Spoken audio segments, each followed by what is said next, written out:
Maybe.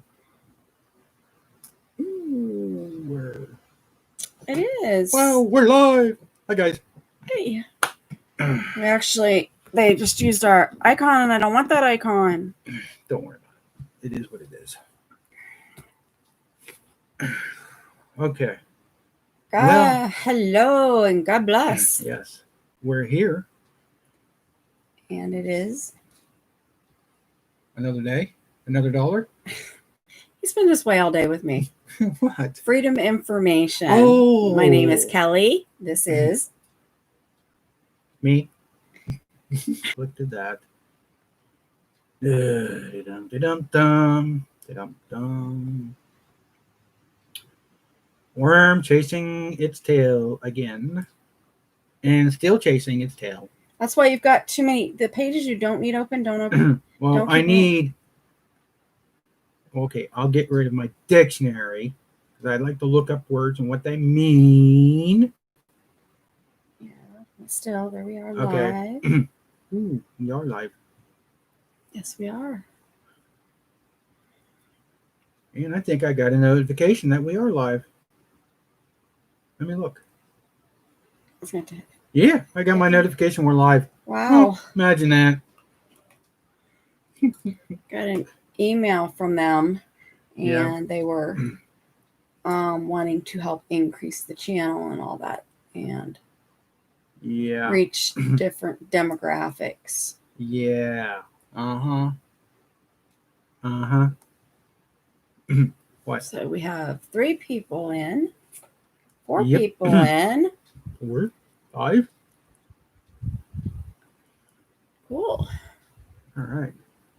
There we go. Okay, we're getting there. We're on a roll, maybe. Maybe. I like that. Yeah, I know. Oh. Acapita. Hey, Pita. God bless. Yeah. You just released a video 8 minutes ago, and we haven't had a chance to watch it. Excuse me. We haven't had a chance to watch it. You're going to get that. I promise I will look at it when we're done. Yes. So. Okay. Got that out of our system. He's being a cork, so. It's already LOL. He's been a cork all day today. Literally a little cork. Oh my word. Oh, of course, Hilton has seen it first. Brat. Yeah. Hey, Hill. Hey. Well, I see some people are getting the notification. Which is great. Yeah. So. Yeah, I got it. Like I said, I got an email for them to say help my analytics and demographics and getting out to more people to get subscribers. Yeah. And everything. So, yeah. That's a thing. Yeah. So, why don't you do prayer, please? Sure. Hey, Addie. Hey, Addie. Let's pray. Okay? And the cat decides to jump down. I think the cat fell off the counter. Oh, fell asleep and fell off. Okay. Yeah. Well, Lord, I ask that you just touch our stream. You cover us with the blood of Jesus Christ. We thank you for everything that you are doing and will do, and that you will touch each person that's in this live stream. And we'll see this live stream later. Lord, let your word come forth through us, and that we have an open ear to you and eyes to you, that we give what you want. We give you praise, honor, and glory in your precious name. Amen. Amen, amen. Okay. Whew. That was that. Now, hold on to your hats. Hey, Owen. Glad you're here. Owen. Scripture for today. Luke chapter 21. Mm-hmm. We're going to do the whole thing. Amen. And nothing but the thing. So how many verses are in 21? 35, I believe it was. 38. 38. Okay, we're going to take turns reading this. Well, it's really easy. Oh, it's always easy. All right. Please open your Bibles, if you have one, to Luke 21, 1 through 38. Yes, this is an awesome Yeah, it's chapter. always, all of no them matter are what, awesome. yes, they're all awesome, but this is really a nice eye opener. And he's going to read that. See, you're getting the time things this time now. When everybody pops in. Yeah, because I got an update. Yeah, update. Yeah. Yeah, they're always updating everything. It's their way of tracking. Spying. Come on, Eric, please. Hi, guys. Okay, let's get back to Luke 21, 1 through 38, please. Yes. I was giving everybody time to get their books and get things opened up, okay? I was being polite. You're such a gent. I know. He's in a goofy mood tonight. Yeah. And he looked up and saw the rich man casting their gifts into the treasury. And he saw also a certain poor widow casting in thither 2 mites. And he said, of a truth I say unto you, that this poor widow has cast in more than they all. What do you mean by that? For all these have of their abundance cast into the offering of God, but she in her penury hath cast in all living that she had. In other words, she cast in everything that she had. All the money she had. Which was 2 mites, was back then was more than 2 pennies. And some spake of the temple and how it was adorned with godly stones and gifts, he said. As for these things which ye behold, the day will come in which there shall not be left one stone upon another that shall not be thrown down. And they ask him, saying, Master, but when shall these things be? And what signs will there be of these things it shall come to pass? The disciples are asking a question here. So,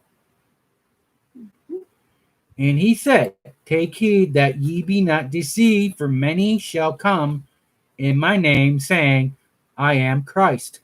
And the time draweth near. Go ye not therefore after them. I think you're talking about the false. The falsy ones. Yes, the false prophet, the false Messiah. Okay. But when ye shall hear of wars and condemnation, be not terrified, for these things must first come to pass, but the end is not by and by. Be not terrified, for these things first come to pass, but the end is not by and by. Remember that, people, what he just said. And great earthquakes shall be dividers placed, and famine and pestilence, in fearful sight of great signs shall there be from heaven. I think we're talking about the last days here, maybe. Oh, we are? Awesome. Bring forth. Before all these days, they shall lay their hands on you and persecute you. Sounds familiar? Delivering. Well, see, yours is. I know, mine's the NIV. Yeah. Or not the NIV, the Geneva. Is that? Wow. No, the transformation in a hurry. For I will give you a mouth and wisdom, for which which all your adversaries shall not be able to gainsay nor resist. Let me repeat that one again since Okay, you skipped 14, dear. I did. Yes, you did. Oh, Go back. sorry. Let's rewind. Settle it, therefore, in your hearts, not to mediate before what ye shall. Oh, Mhm. are you saying that he's not said, do not worry about what you need to say? Is that what he's saying? We're going to go into it a little bit there. Okay. 15. Now I can go to 15. For I will give you a mouth and wisdom. I think that's what he's trying to tell you right now, what he just said in 14. Which all your adversaries shall not be able to gainsay, nor resist. In other words, they will not have a smart comeback for it, basically. And ye shall be betrayed both by parents and brethren and kingfolks and friends, and some of you shall they cause to be put to death. Okay. Kind of sounds a little scary there, a little bit. Sounds like something. Yep. And ye shall be hated of all men for my name's sake. But there shall not an hair of your head perish. In your patience possess ye your soul. Patience. I think we talked about patience before here. Quite a bit. Yeah, oops. Wrong way. Wrong way, Rewoy. Verse 20 now. And when ye shall see Jerusalem compassed. Or besieged. Okay, besieged. I prefer that word before. Besieged with armies. Then now that the desolation, therefore, is not. Then let them which are in Judea flee into the mountains. Just heard that one just a little bit ago. And let them which are in the midst of the departed out, and let not them that are in the countries entering there into. All right. Will you continue with 22 on to 38, or go as far as you can, please? Whichever you prefer. I can see it.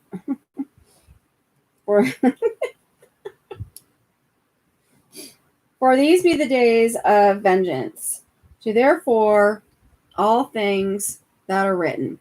But woe be to them that be with child, and to be them that give suck in those days, for they shall be great distressed in the land, and wrath over people.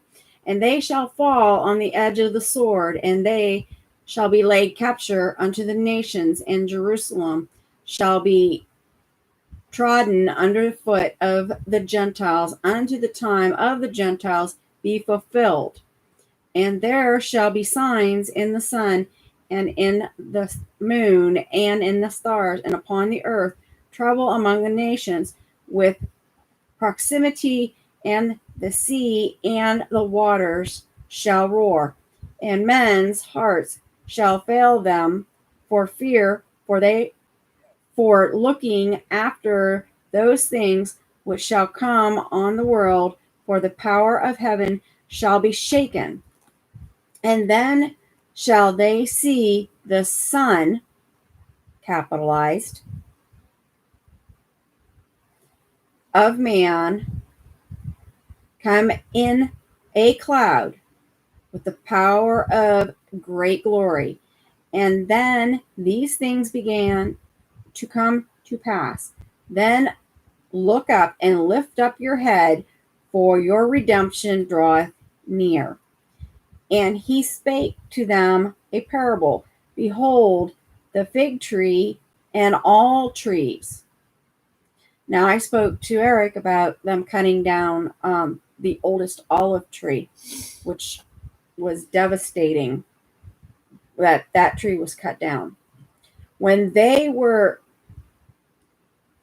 when they now shoot forth, ye seeing them, know from your own selves that summer is then near. So likewise ye see these things come to pass now, ye that the kingdom of God is near. Verily I say unto you, this age shall not pass till all these things be done. Heaven and earth shall pass away, but my word shall not pass away. Take heed to yourselves, lest at any time your heart be oppressed with suffering and drunkenness, and cares of this life, and lest that day come upon you at awareness. For in the snares shall it come on all them that dwell in the face of the whole earth. Watch therefore and pray continually that ye may be counted worthy to escape all these things that shall come to pass, and that ye shall stand before the Son of Man. Before in the daytime he taught he taught in the temple, and at night he went out and abode on the mount. This is called the Mount of Olives. Remember, I mentioned the olive tree that was cut down. So, and all the people came in the morning to him to hear him in the temple. Now, this is about the widow and the widow's ability to literally give her riches, and of the time of the destruction of the temple and Jerusalem, and the signs before the last judgment.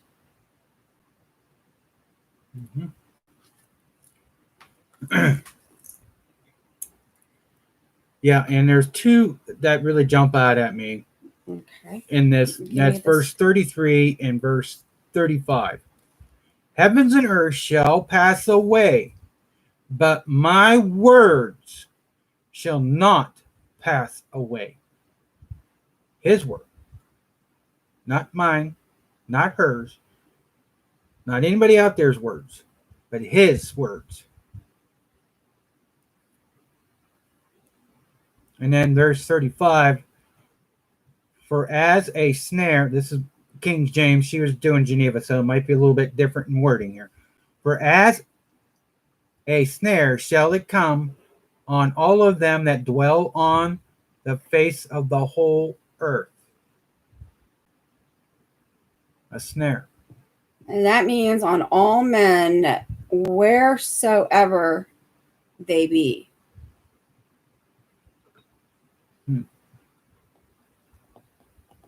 We can almost do a good Bible study on this one. Yep. Oh, yeah. There's quite a bit here. Oh, yeah. Just on that chapter. Take each word. Oh, yeah. And it has cross references in here, along with my Strong's Concordance. Yeah, it starts out with the widow who cast in her two mites, which is everything that she has, compared to the men of many riches.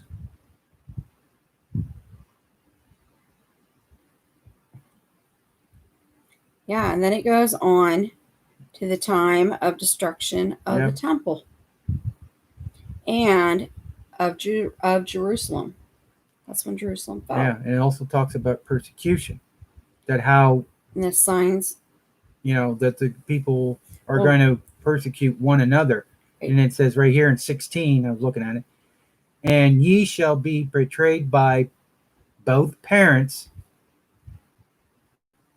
That means mother and father, and brethren. That means your brothers. Kingfolk. That means uncles, cousins, nephews, and friends. and some of you shall they cause be put to death. Mm-hmm. Now, we look at betrayal before, in the beginning when Jesus was betrayed by Judas. Remember that? I hope you all do. That was the start. Well, it's always been known throughout time that man betrays man. Period. Mm-hmm.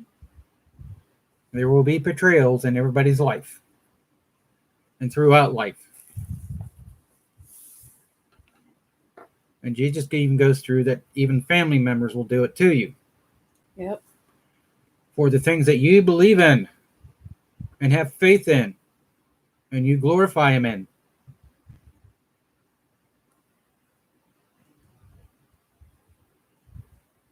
Now, what else were you talking about in this chapter here that really stood out at me?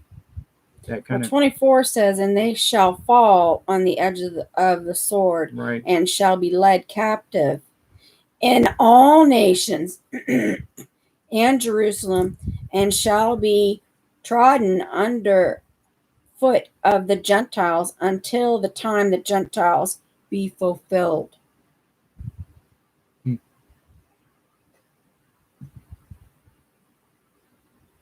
Wow. And then he comes about and he talks about the signs of the sun, the moon, the stars, upon the earth trouble among nations, and proximity, and the seas and the waters shall roar. Yep. What's going on right now? Oh, we have hurricanes. Yep, got a hurricane in the Gulf coming up. We had a hurricane earlier. Yep.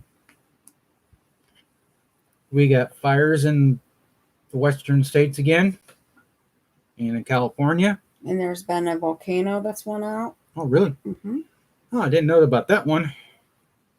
There's been pestilence in Brazil that's coming up into Mexico. Yeah, didn't North Carolina just have an earthquake here Yeah. this month? It was just a little over a month ago, I believe. Yeah. Just barely over a month, if not. Yeah, it was like 4.4 or something. 4.5. 4.5. All these things keep going on. And that's very rare in the eastern part to have earthquakes. When you have one, it's very small. So that was significant. Yeah. That wasn't very far from Jeff is Here, one of our YouTubers that we watch. Yep. Or NC Tyrant Auditing. Mm-hmm. It's the same person. Okay. We could really do a good study on that one. Amen. Yes. Lord really put that upon my heart earlier today, and I was studying it. And then we had some things come about that are a blessing. And we're not going to go into everything, but we know that it's in God's hands, and that people are working on our behalf for the Lord. Amen to that. Okay, Too Tall is here. Hello, Too Tall. Red's here. Too Tall, will you please look in my description and get my email, and will you please email me so that I can send you the information, because I sent the information that you requested. Yeah. I had talked to my cousin, and I just sent it today because I was waiting for her to get back down to Georgia. And in turn, she is going out here because she's starting a new job, but she's got to get on to a different shift time frame. So her and her sister, my other cousin, is going out. So if you can, please give me an email so that I can send you the information and links so that you will have some of that information that you needed. No. Also, hey, say hi to Good Girl Creation. She's here. Yes. And she wants to know about what part of Georgia, because she's in Georgia too. It's Atlanta, Georgia, and it is a veterans cemetery. Let's see. I can pull up. And Oh, I got to turn this off or it's going to go ding on me. I know it will. Right there is actually the cemetery. It is called Georgia National Cemetery, 2025 Mount Carmel, Church Lane, Canton, Georgia. I can't see it there. Is it 30114? And it is section 3B, suite site 106. Yeah. Excuse me. All right, and Red says something about they got another fire going on in New Mexico,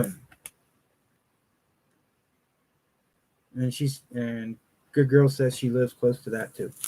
Oh, if you can grab some photographs down there of the cemetery, and especially that plot that I just mentioned, maybe a short video clip for me, I would greatly appreciate it, along with my cousin's going to do that, and send it to me. It's a memorial type of recognition of a fallen veteran. Yep. And also, Red says, what were you going to tell me about? I am going to message you, email you, okay? Yeah. I'll talk about that there. Okay. Lord's told us not to talk about it, except not openly here. As of yet. And he goes, oh, okay. Now, would you like to show what you got? Yes. In the mail? Yes, and I've been reading it, and I'm very excited. Yeah, well, you're going to have to let me kind of sneak it away from you. Well, I'm going to read it first, and then you can read it. No. No. Yes. I don't like crinkled papers. Well, this isn't going to be crinkled because I am very careful with my books. You know that. I was going to write notes and stuff in it. No. And do highlight things. No. That's my favorite thing to do in a book. No. He's being bad today. Oh, my. Well, I got my Bill Robertson Jesus Politics. And this is a special one. It's actually signed by him with a certificate of authenticity, and that is a real marker. That was a job for him to sit down there and sign these books, this pile of books that he has. So I got a signed book because I was one of the first ones in there. Right. And we're going to have a little video of Phil again. Yes, today. So yes, I've been in it already. I am like a third of the way through it. So I've been doing a lot of reading, between reading the Bible and reading that, and talking and doing all different kinds of things that we need to get done. So yeah, and see, I even keep it I'm keeping it really safe because I do not want. I hate having books about the miracle.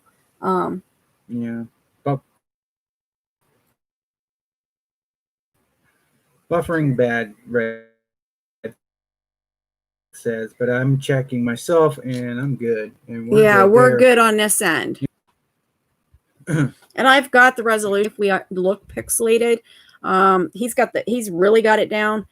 I do have it some, and then when YouTube processes it, it will look better. Right. A second time around. So if you've missed anything or you need to leave, you can come back and look at it. So Hilton says, look like driving in the rain. You've been doing that a lot lately. And we need some rain. Yeah, we send it this way. Yeah, we just need some, not a whole lot. We need some good rain. It's been raining like 2 miles this way and 2 miles that way, or that way, or that way, or that way, but nowhere here. Yeah. So let's get going here. Okay, go through your list. Yeah, this is what we're going to be trying to cover tonight. We will cover, not try. We will in the Okay, name of we will. Jesus. We will. Amen. Blessed. All right. We're going to do Patriot nurse. Prepping. Yes. Okay. And then we're going to do militia messed up. Idiots. Okay. Little disclosure too, guys. Oh. Some of these videos we're going to be playing, Excuse me. the language, okay? Unfortunately, it's there. It's sorry. there. We we didn't don't have have a way of bleeping things out. Well, yet. if I had my whole keyboard system that I want to have set up and get plugged in at some point, Yeah. I will be able to do that. I can even pull it down and go up with it and do all kinds of cool things with it. Okay, so just forewarn you on that. Okay, Florida judge on reopening school. Shocking news. Going back. Revisionist of history. Guns and gadgets. Mayor bans protest. I'd like to know how they can do that. Here's detail. Kamala Harris. That might be interesting. Guns and gadgets again. Texas Rep.submits constitutional carry. Yeah. I don't know why they have to submit constitutional carry because it's already constitutional. That's right. It's our Second Amendment rights. That's why we are wearing our Second Amendment shirts tonight. Alrighty. Didn't like me for that, because my page worked. Just went and went white. Yeah. And nothing's come up on this. No. Okay.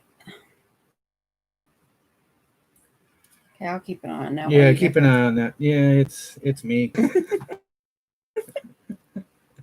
Okay. Steve Turley.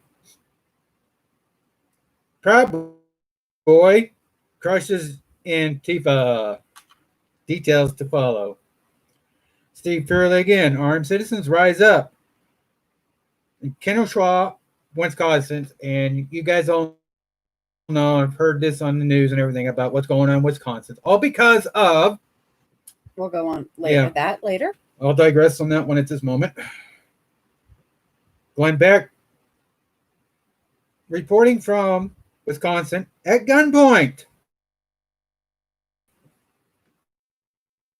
Lovely. Dale Robertson lays down the proof, the right to protect. With God's word. Yep. So stay tuned. Dan Bongino. I got this timestamp that's kind of close to the end of his podcast today. You better start preparing over public schools.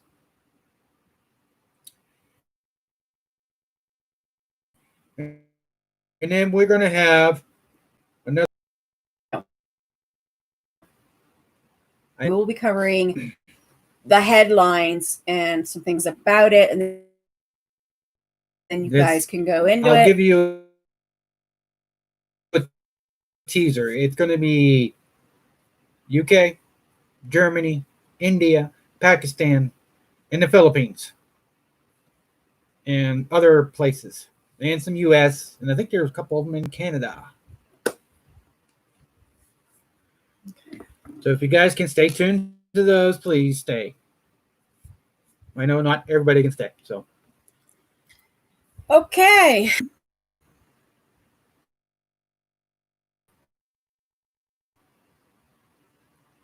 Okay, we're going to start out with Patriot Nurse. I looked her up and I was like, this is perfect because I didn't have anything to actually convenient because we were out also doing some Guards Girls Creations having problems with the connection. I'm sorry. Oh, everything is going well here. Yeah. I'm not having any issues because I'm hard lined in.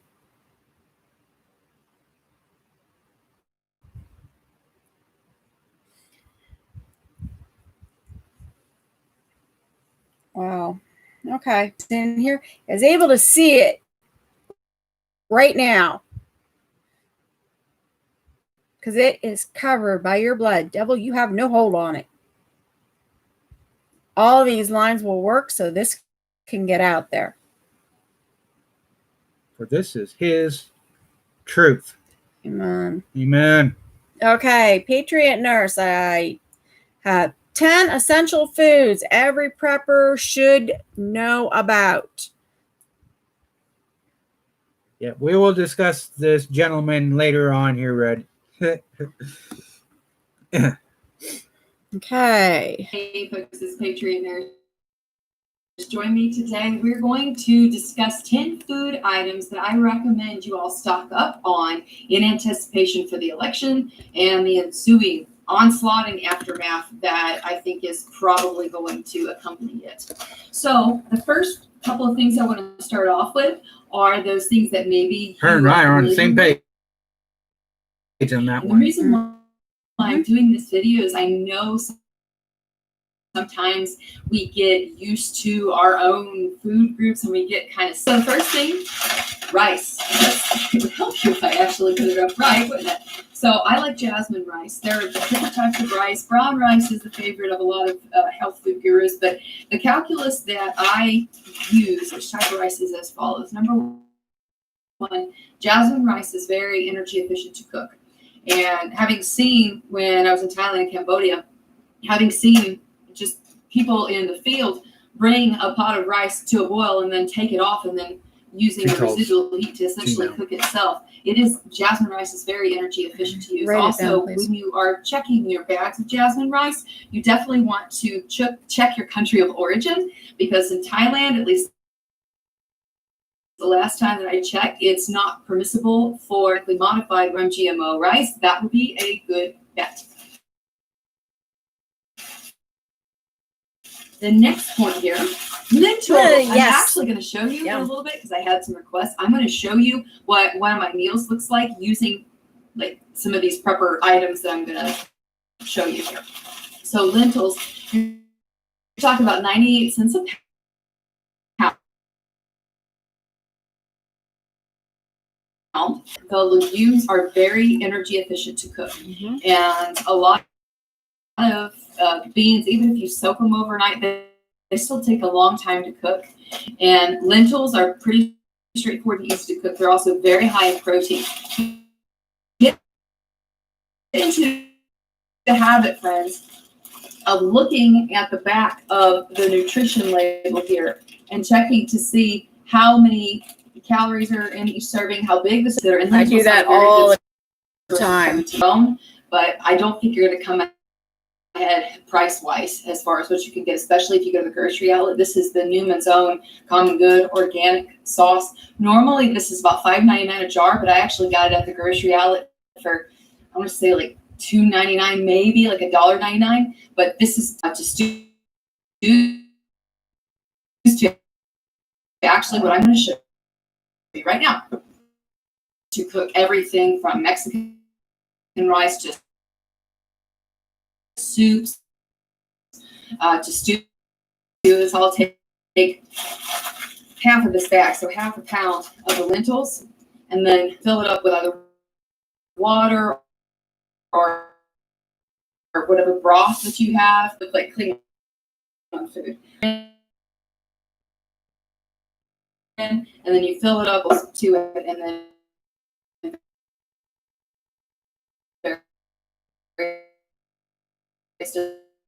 different slices. So I'm really gonna try not when you go into things like freeze-dried food and dehydrated foods, but there is a barrier to limitation cost for people who don't own a dehydrator or freezer. So just because, that way you've got something prepared at hand for the weight, it would not be ideal for a bug out bag. Definitely the freeze dried would be a good move for a bug out bags. This is apple cider vinegar. Yes. Apple cider vinegar, it helps support tonic. There, you use it to make fire cider. There's a lot of useful apple cider vinegar, and and you can usually find the good or best buy date is later. This is till 2023. So a few years from now. The next portion here, so that was number 5. Number 6 here is your Coconut. milk substitutes or high temperature milk or powdered milk. So I don't do a lot of dairy for various different reasons. I would much rather do coconut or almond milk, and this is my preferred. Use this instead of water to make coconut rice. Oh yeah, super good. So that would be what we would call a psychological positive. The next one here I want to cover with you. So it's 1, 2, 3, 4, 5, 6. Number 6 is coconut oil. Definitely. Coconut oil. It is important that you store fats. Now, yes, the longest shelf life fats that you're going to get are like the clarified butters, red feather butter. I'm not super big, especially during times where you're concerned about respiratory disease. I'm not big on processed dairy at all, because it tends to produce a lot of mucus in the body. It does. And also it tends to exacerbate, for instance, things like arterial disease and circulatory issues, etc.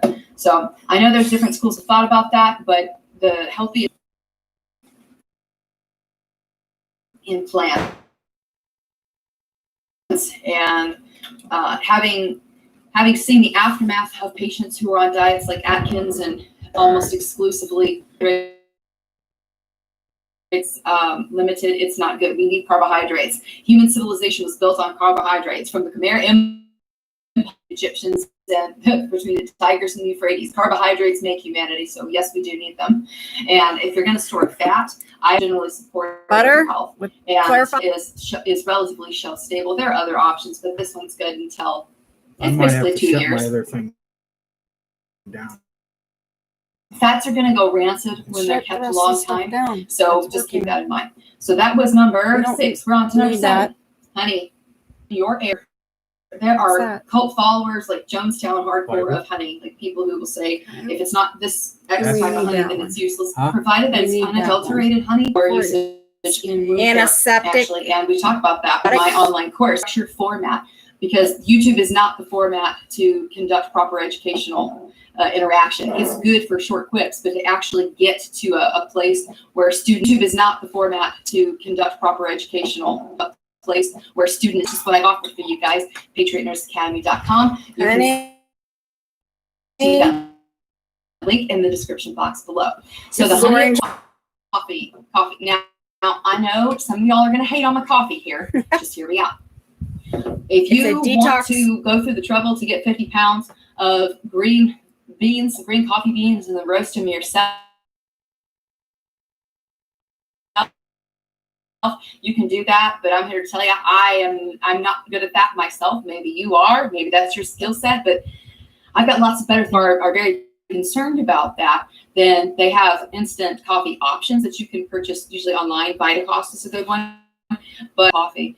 And the thing that I like about instant coffee is that there doesn't tend to be as much waste as you see associated with making large pots of coffee, because you're talking a heaping teaspoon per serving with this. And it's nice if it's just you or a couple of people, and that way you can be judicious with your usage. Another thing to consider is that it really eliminates the amount, or I should say decreases the number of kitchen appliances that you need, because if you just have your standard electric kettle or whatever type of kettle, you don't need a dedicated coffee pot and all this other stuff. So it's a thing to consider, and it's very important to have to keep you up, to keep you going if you need to, for instance, full security detail.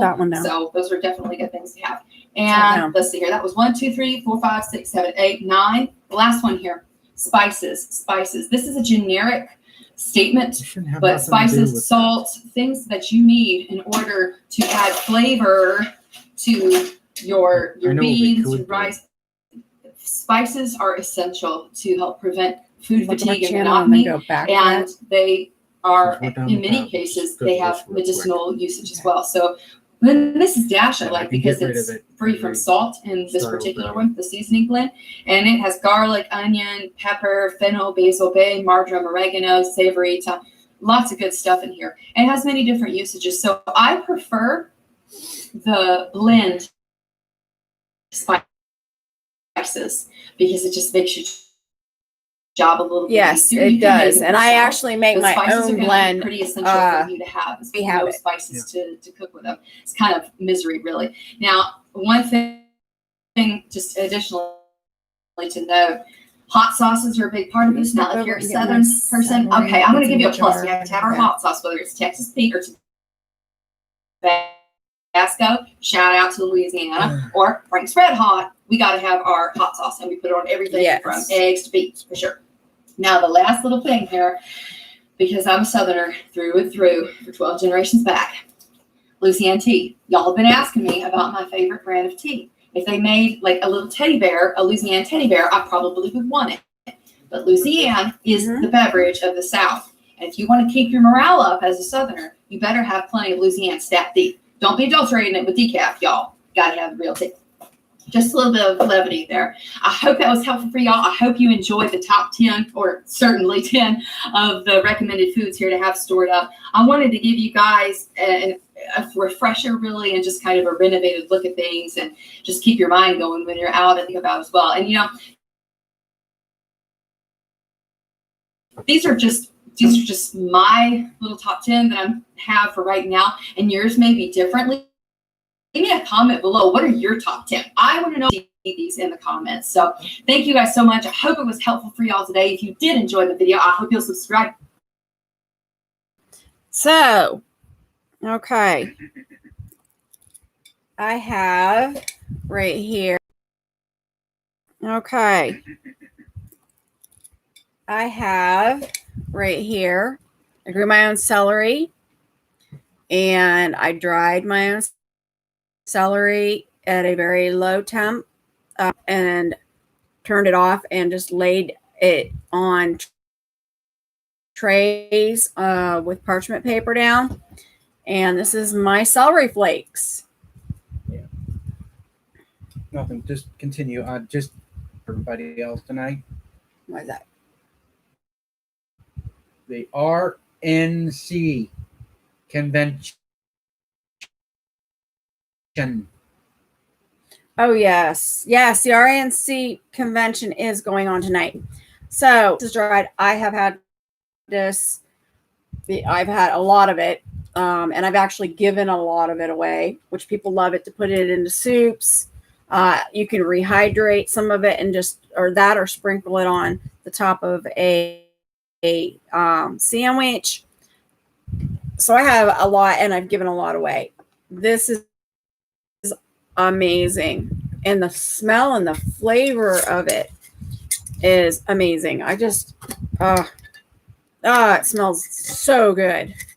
So it's not like you have to have celery seeds or anything like that to grind up. This is amazing. Would you set that over on your side, please? No.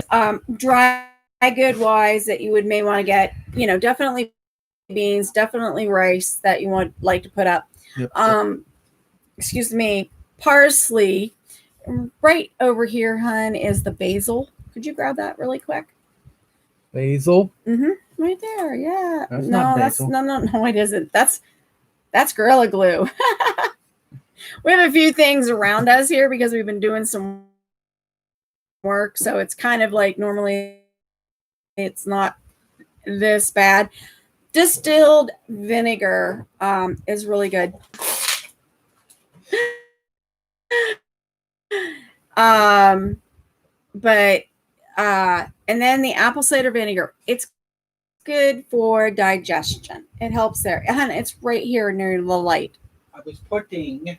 Okay, sorry about that. Away. Oh, I thought it was still sitting here. Because I have some books and all that stuff here too. So it should be right next to the distilled water. Well, basil leaves. Since he's basil. Yeah. No, I know it's not up there, dear, because I've been using it. Oh, it's right straight in front, right over there. Right over near the bucket. If you take and you buy 5-gallon buckets with that are food safe, you can take a you can take and I take like the noodles, for instance. I will put them all in a bag. I will take them out of the box because and you get them in a bag and you can vacuum bag them, get them in there. And you always want to put a bay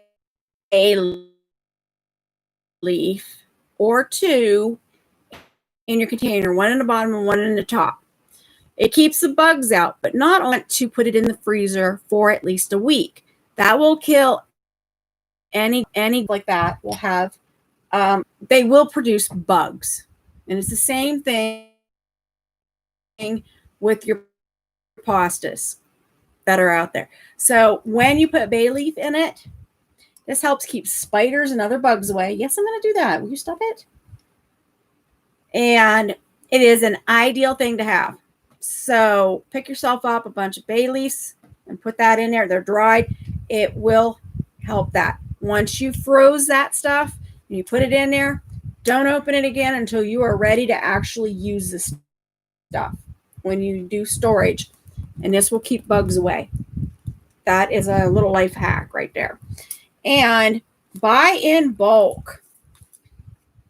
We are garlic fanatics. This is a garlic powder you can get, and you can get it with salt, but buy the containers of salt, the cheaper salt as a prepper's storage. But right now, with us, we are able to go out and purchase our Himalayan salts. Yep. But get your peppers. Okay, I will give you that. Put things away.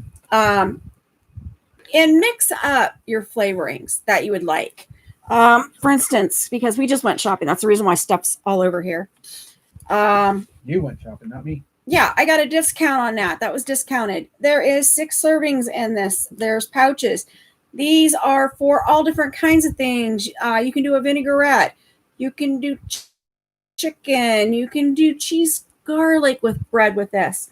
One of the things is I always say buy pastry self-leavening flour, because then you don't have to have the baking powder, the baking soda, and all that other stuff. So you can make flatbread.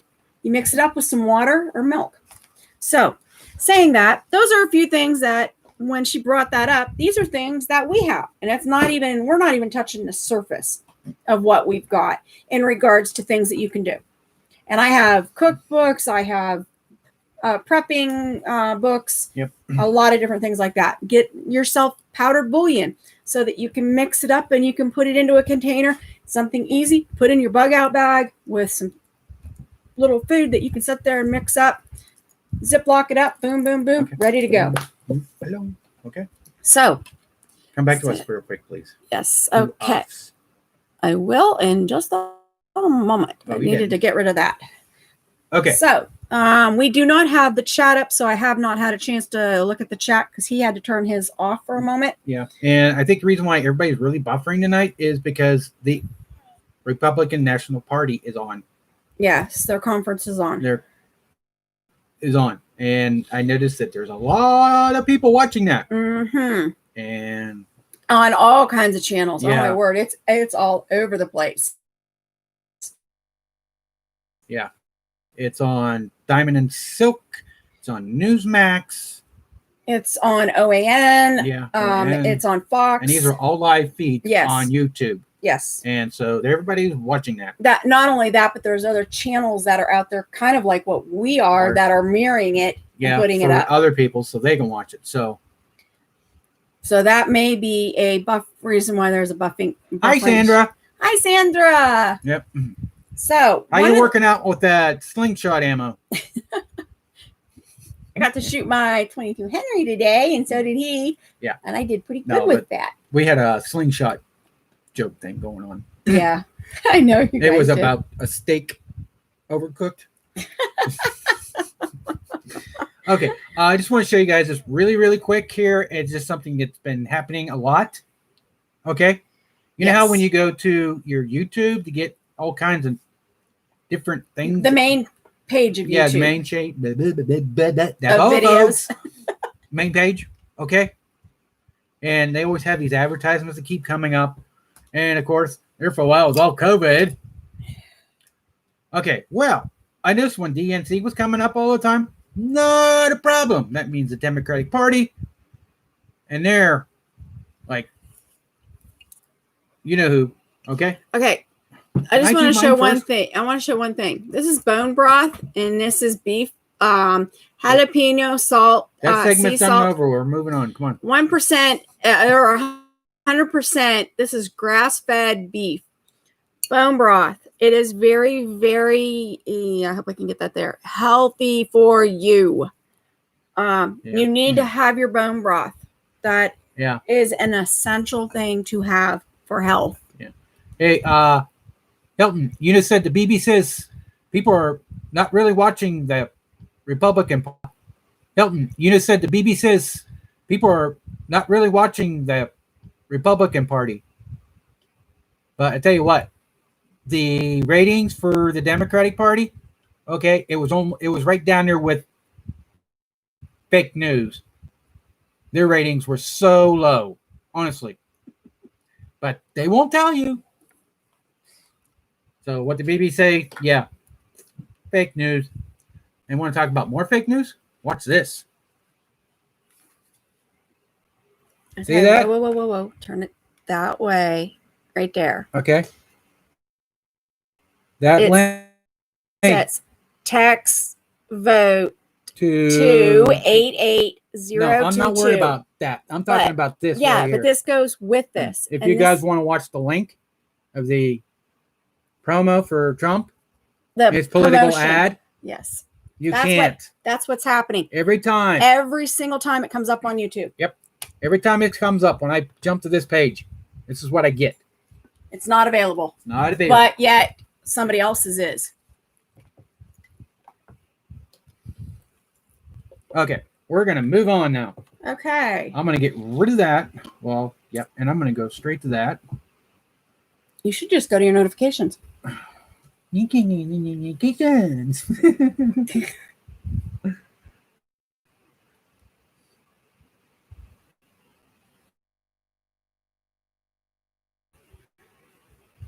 Okay. Onward. I'm going to go. Yeah. They may actually have their own site too. Yes. Trump has their own. So, I mean, there's a lot out there that are covering this. And Town Hall Media is covering it. Mm-hmm. Okay. I'm going back to us. Okay. Now, actually, he's pretty good today in his language issues. Yeah. Okay. This is in regards to actually the NFAC and basically I turn him down because he is loud. We'll go from there. So here we go. I do like listening to him. We'll go from there. So here we go. A bull rider. And his channel is Heavy Duty Country. And he was injured, so he's doing YouTube now. Yep. And I'm still buffering.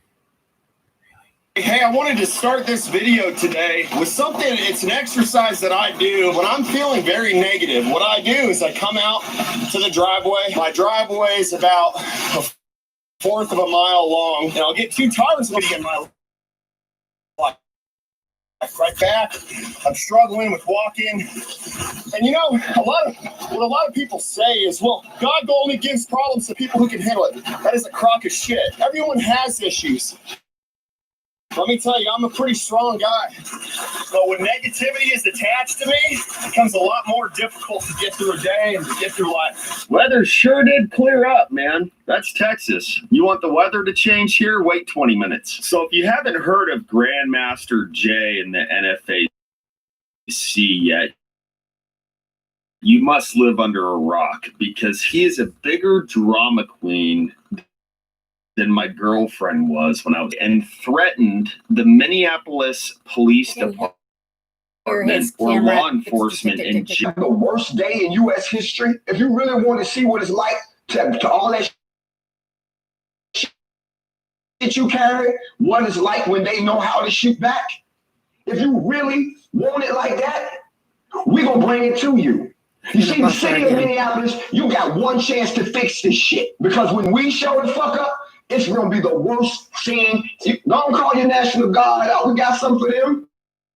Really, he really just brought stupidity to a whole new level. But hey, you know, limits are meant to be stretched. The main reasoning behind why the NFAC is doing this is because they let 3 out of the 4 cops that were involved with George Floyd out on bail. If you ask me, Jay's reaction is an overreaction. But then again, I feel like he'd have the same reaction if he was assigned a white waiter at a restaurant. Now, here's where it gets bad and honestly kind of sad. If you call me and say, Jay, I done went back to school and scooped these niggas' kids up. What you want me to do with them? If you got the mayor tied up with duct tape and a rope in the back of your SUV and said, Jay, I got this nigga, what you want to do with it? Then you call me. So how does somebody go from claiming they were a sergeant major in the Army, which still hasn't been confirmed yet, to running for president in 2016, being seen as security at a Trump rally, to talking about somebody kidnapping some kids from a school and putting them in a trunk to await his orders? I mean, does it get any worse?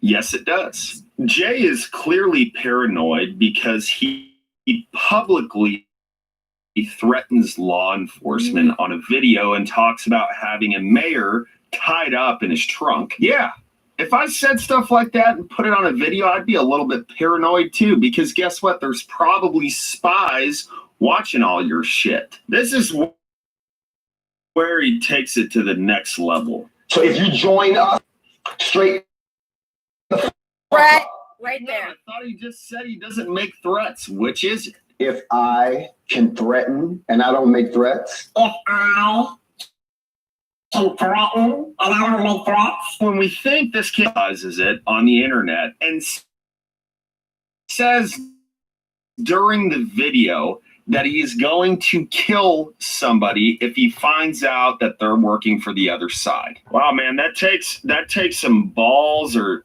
just being really stupid, because guess what? Now you can't go back. And what I mean by that is Jay hasn't always been like this. Watch his videos when he was running for president. In the absence of Joe Biden, because he's got dementia, I'm going to take over and talk about if you aren't black, you're racist. Come on, man. I mean, he's got 50,000 different hats on, and now he just super glued the hat he's currently wearing, and he ain't getting it off. You think he's ever going to be another president after talking about having kids tied up in a trunk? I'd rather vote my left nut to be president than that guy.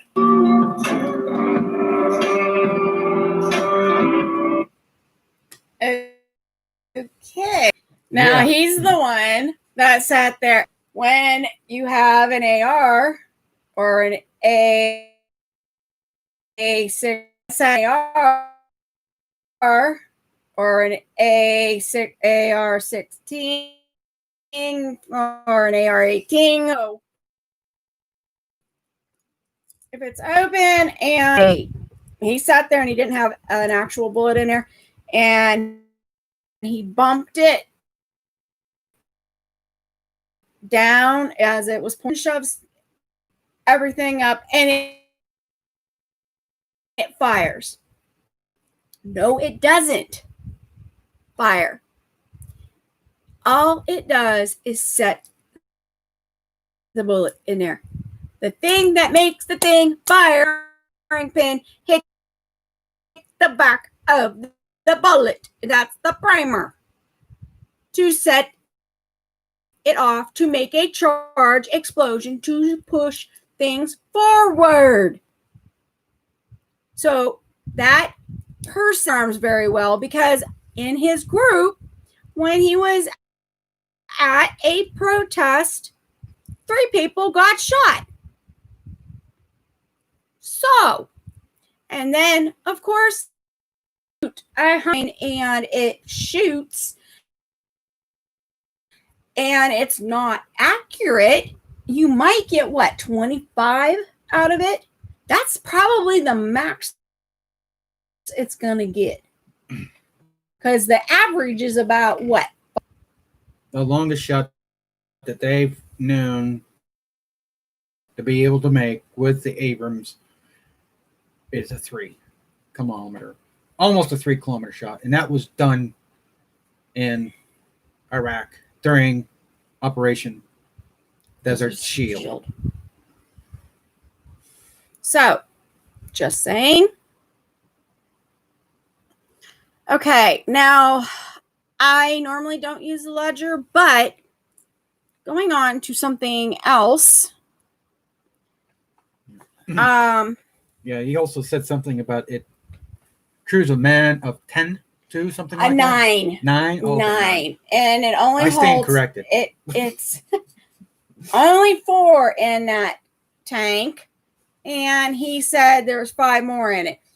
And of course, somebody made the comment that, oh, maybe it's because the extra weight of the 5 that they supposedly shoved in there that helped it lob it that far to 100 kilometers.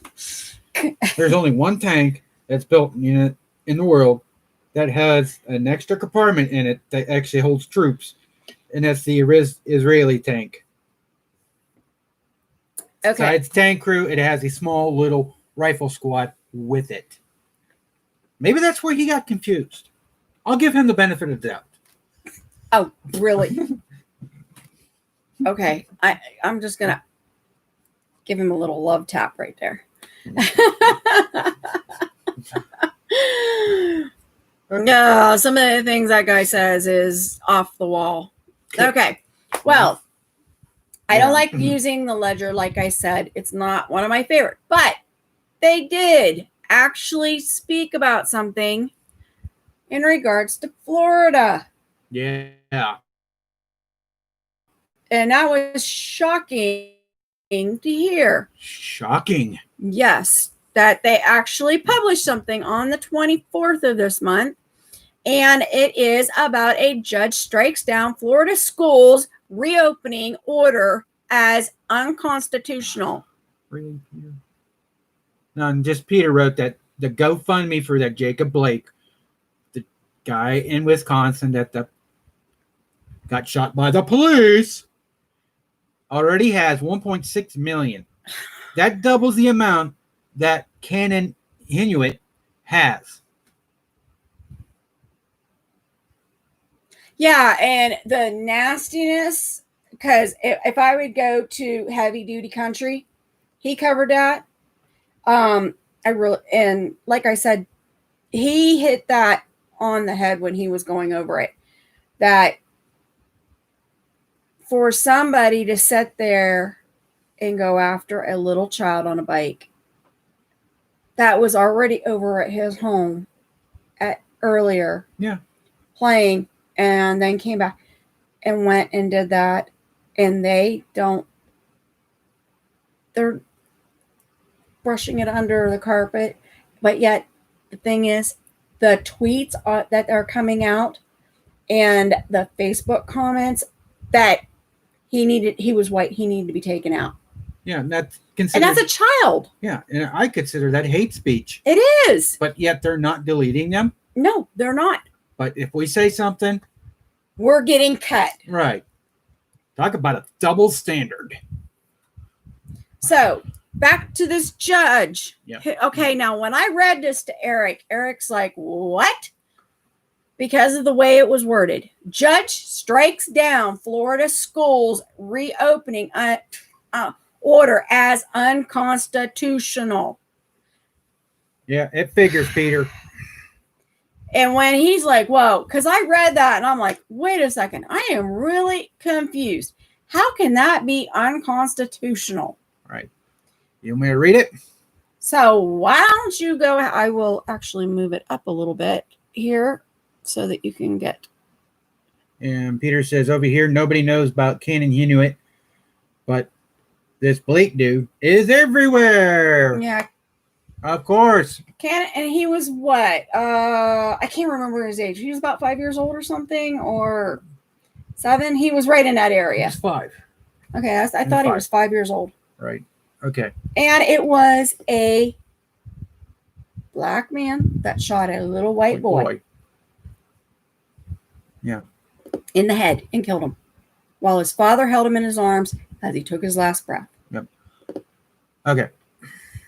We need to, unfortunately, move on. I mean, we can talk about other things. This is subject for a important. while. This is important right here. Yes, I know it's important. Please allow me to read because we keep going here and I got to get to this. A circuit judge in Tallahassee has ruled the Florida school reopening order required brick and mortar quotations. Schools must be open amidst a coronavirus pandemic is unconstitutional. Say what? Is unconstitutional. Am I reading that right? Yep. Okay, just making sure. But the 17-page decision takes 17 pages to make a decision. Okay. I'll digress on that. Rendered Monday will be automatically put on hold should the state appeal, which is expected by the end of the day. Circuit Judge Charles Dodson granted a request for a court order to bar enforcement of the directive of the Governor Ron DeSantis. And, of course, he is a Republican. State Education Commissioner Richard, whatever his last name, it's Corconian is what it is. Corcoran or Corcan or whatever his last name is. Whatever, it's not his last name's it's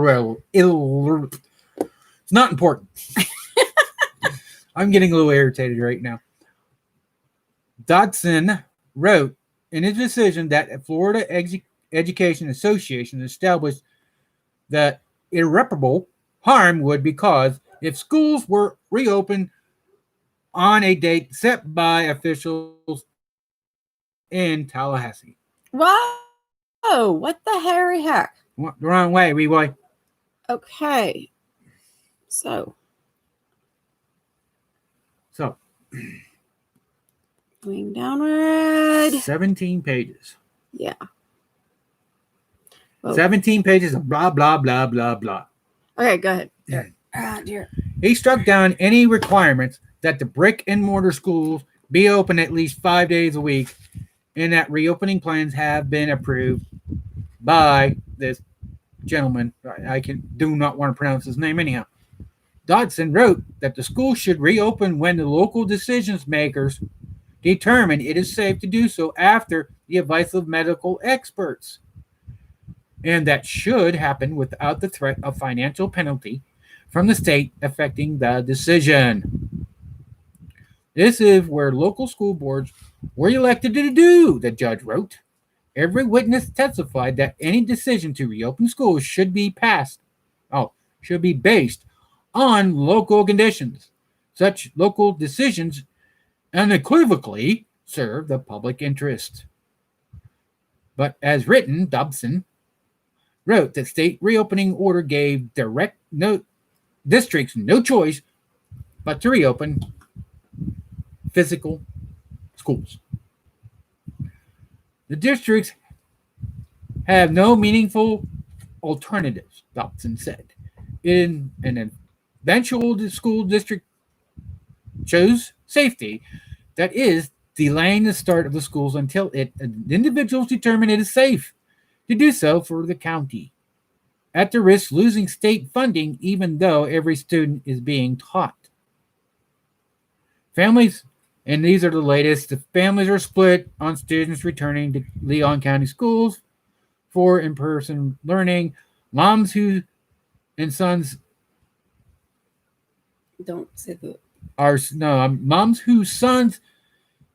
succumbed to the bug-19 died. 30 deaths from the Fort Braden school community.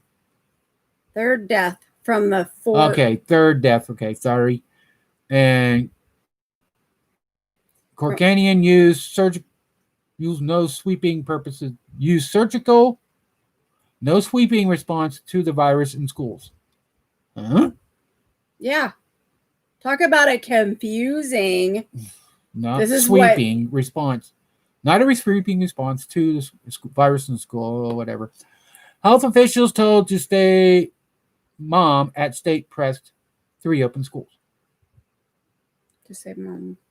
Mom, be Stay quiet. mum. Quiet. Yeah, mum. Mum the word. Right. Okay. Florida Educational Association's statewide teachers union. Oh, here we go. Union. Where did my mouse go? There it is. Whoop. Don't. All right. No, I just had to move it there. All right. The Florida Educational Association statewide teachers union filed suit last month against the emergency order issued by Corcoran to reopen public schools by August 31st, unless state and local health officials say otherwise. But health officials refused to weigh in on whether children should return to campus, and Corcoran warned if schools weren't reopened, it would have to withhold funds from the state. Mm-hmm. The FEA argued that Corcoran make it unsafe to return to classrooms at this time. Okay, now we get another attorney in here. Attorney Bill Whelan, whatever, suggests that Dodson that there was no reason for the Corcoran to pick August 31st as the reopening date over any other date. He said Corcoran had failed to consult medical experts when he crafted the order, and the legal team did not provide any testimony that is it safe to return to the classrooms, and it's on and on and on. We have a PFA here. You guys can go and look at it, whatever. I mean, that's pretty much it. And that is a 17-page document that actually can be downloaded. So, Sandra says her grandson's online. Thank you. But so long as it's a good Good online course course. and it's not being a brainwashing course yeah, that hopefully California is trying to push through. hopefully the parents will be able to monitor the Teachers and the curriculum that they're correct. using. That's the word I was looking for. Curriculum. Yeah, because I homeschooled, so. Yeah, I know. All right, let's move on. Okay. We have more. Yes, we do. Okay. Stop it. Here we go. I need to go to. Okay, here it is. Yep, that's the GB. one. Glenn Beck. And open Revisionist of history. Oh, man. You know, sometimes I don't even watch ESPN, but sometimes I learn a lot from the geniuses at ESPN. Do you know? Oh, my That's God. good to hear. Jamel Hill. Can you tell me a little bit about Jamel Hill? Well, she was actually so woke. She used to do Sports Center, a version of it, and all she would Parents can't see they it. had a problem with her at never talking about sports. Curriculum. Never. Good. I'm sorry. Say that again. Yeah, there was Question an issue it with, if you see something Jamel, wrong. where she would do Sports Center, but the center of the Sports Center show was never sports. It was never sports. No, it was just always So it'd be like racism. hiring me. Yeah, I'd much rather hear your commentary about sports, frankly. It would be much more entertaining. Okay, so that she's no longer at ESPN. You should know that she was let go. She was first pushed out of Sports Center and onto something called The Undefeated, which is basically ESPN's effort to tell you everything in sports is racist.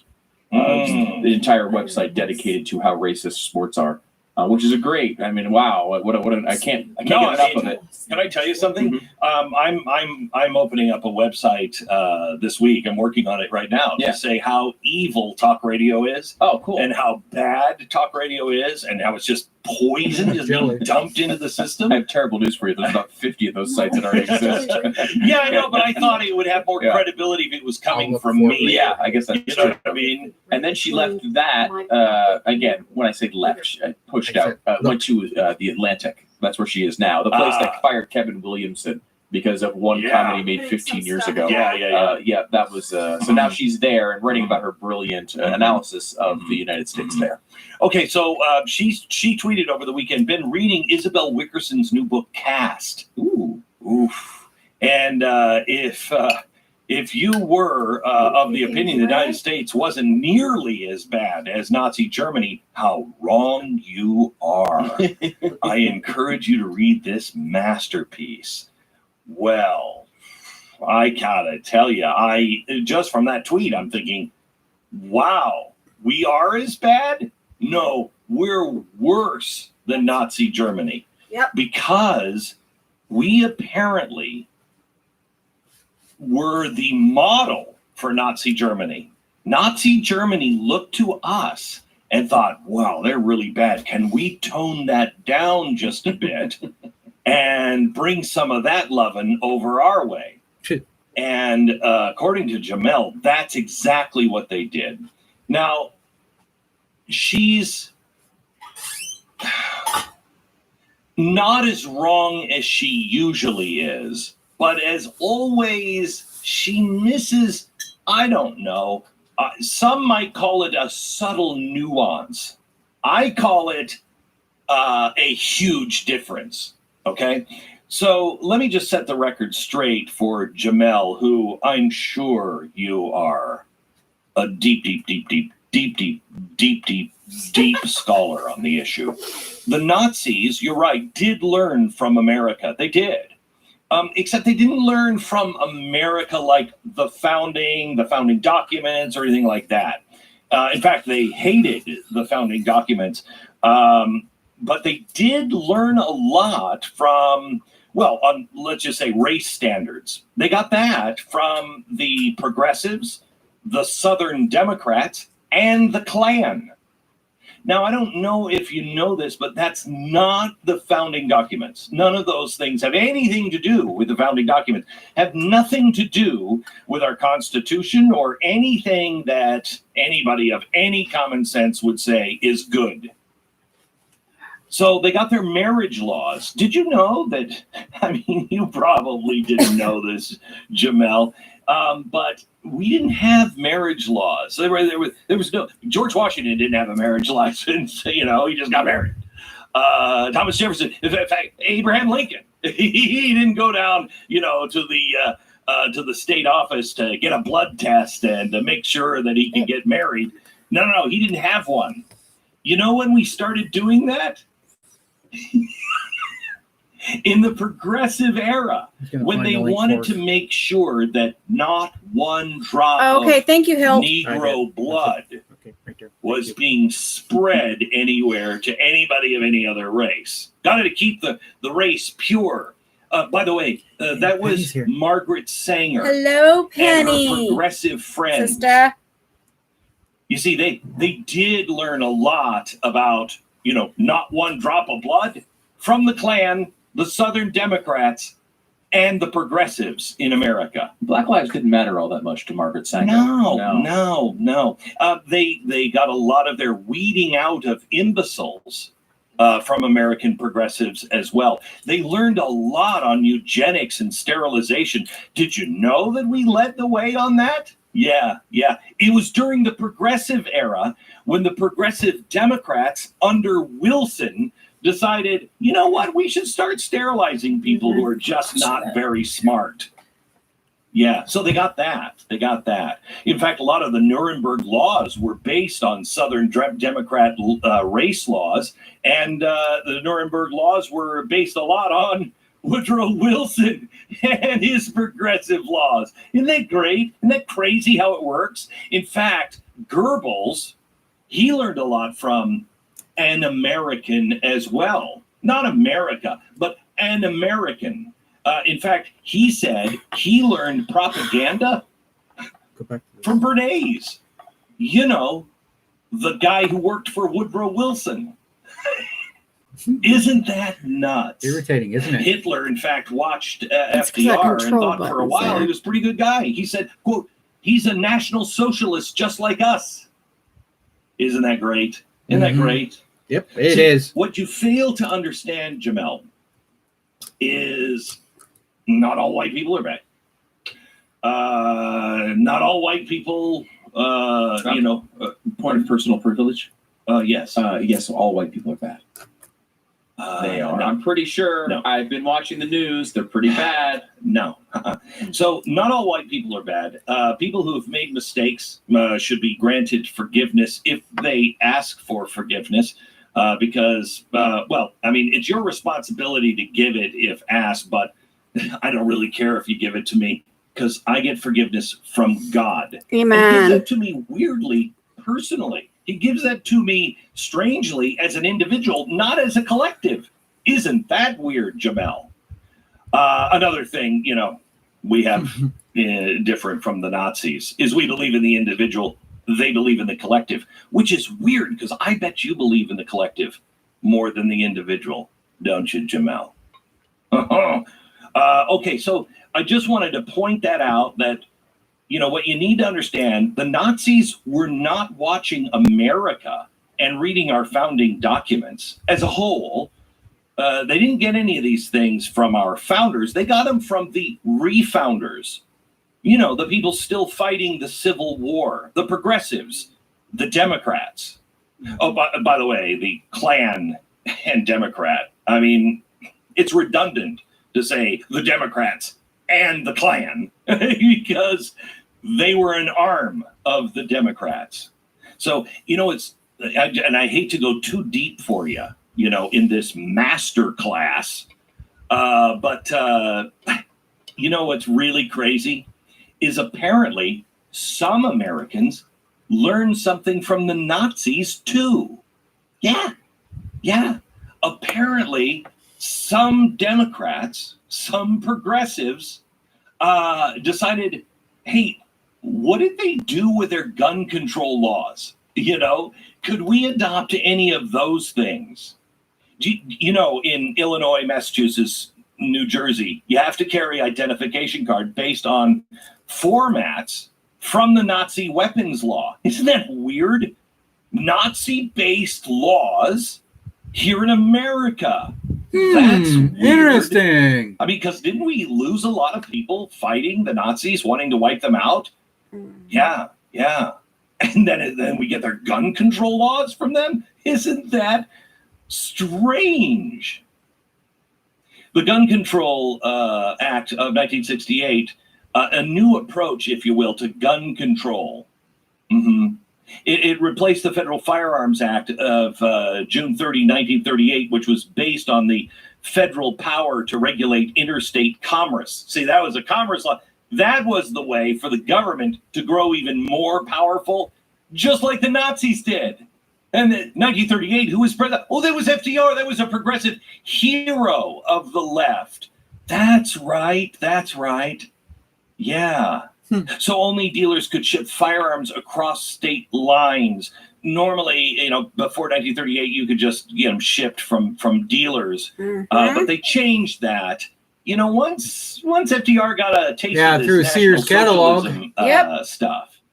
So it was really great that we could take some of these things that Nazis did, and like they strangled the people. Because here's what happened in the 1920s. They said, "Hey, we Penny, need to you forgot to register put the all these E on the people who have end. guns. You know better than that."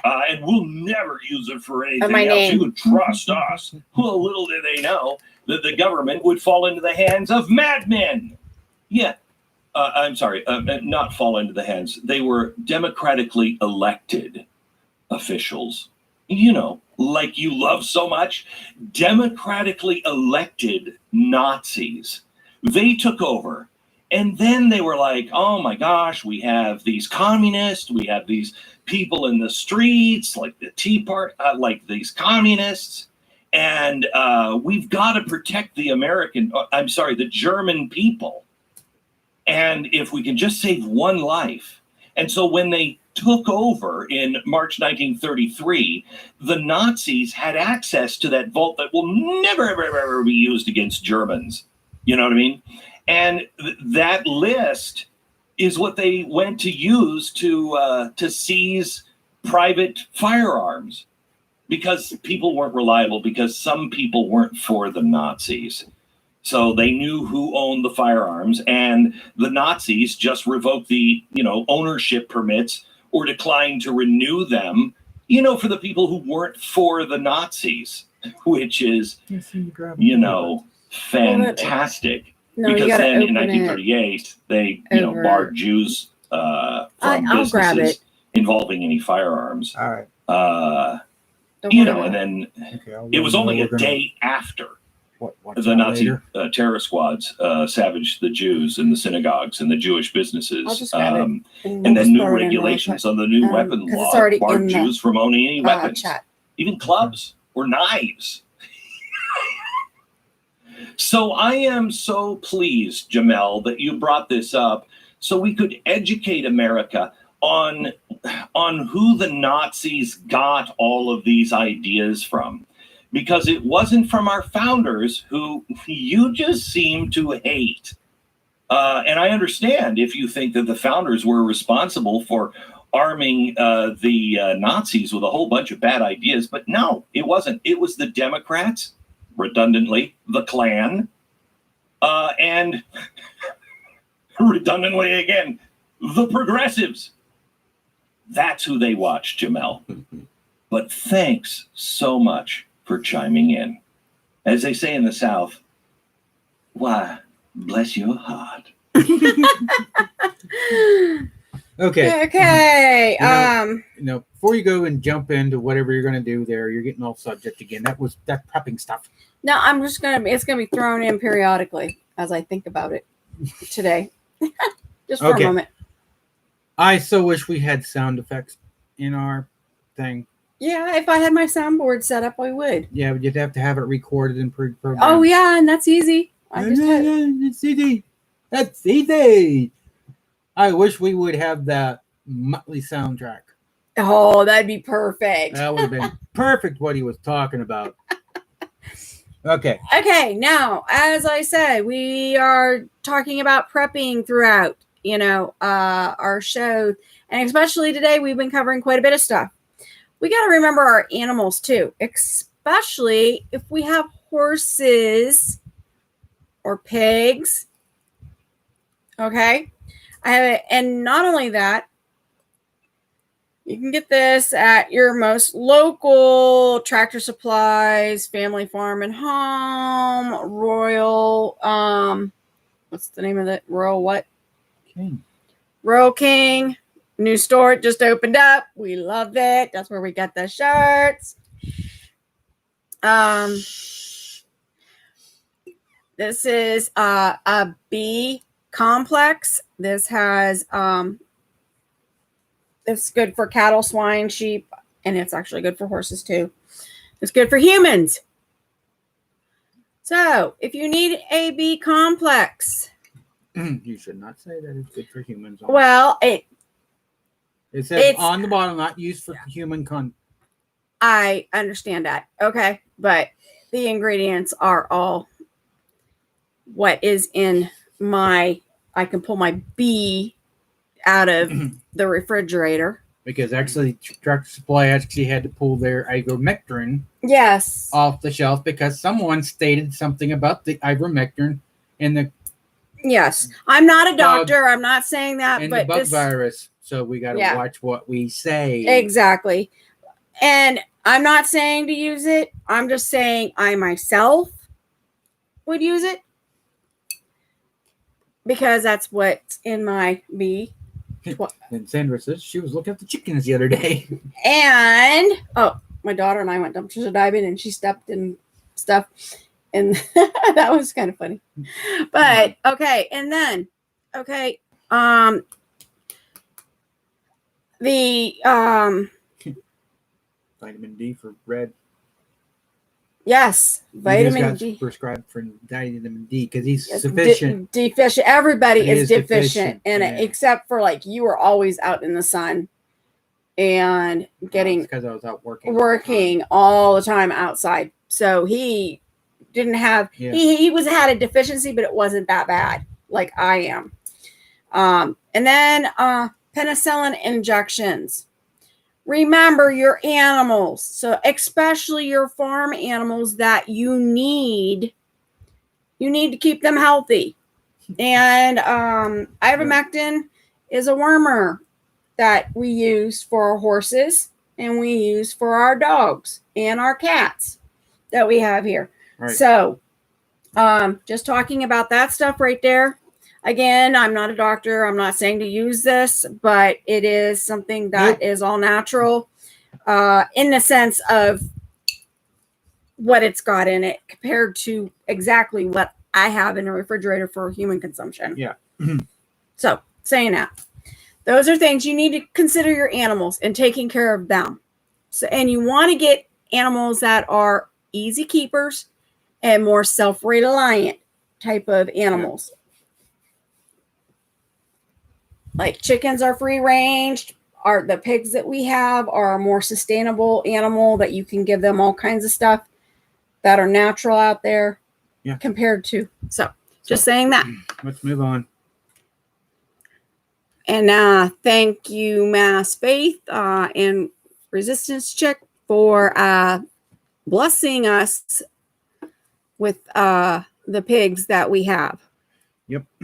My daughter and myself have got babies. So this is, let this load. Okay, which one's this one? Okay, Guns and Gadgets. Did you skip one? No. It's right underneath. Guns and Gadgets. You didn't write it down. All right, never mind. I got them in this wrong order. Okay, Guns and Gadgets. All right, never mind. Okay, and which one's this one about? Really? Yes. Gotta get my list. Hurry up. Texas Rep.submits constitutional carry. Another elite politician comes out and says that they are far more important than us. Which one? Stick by and watch this next episode of Guns and Gadgets.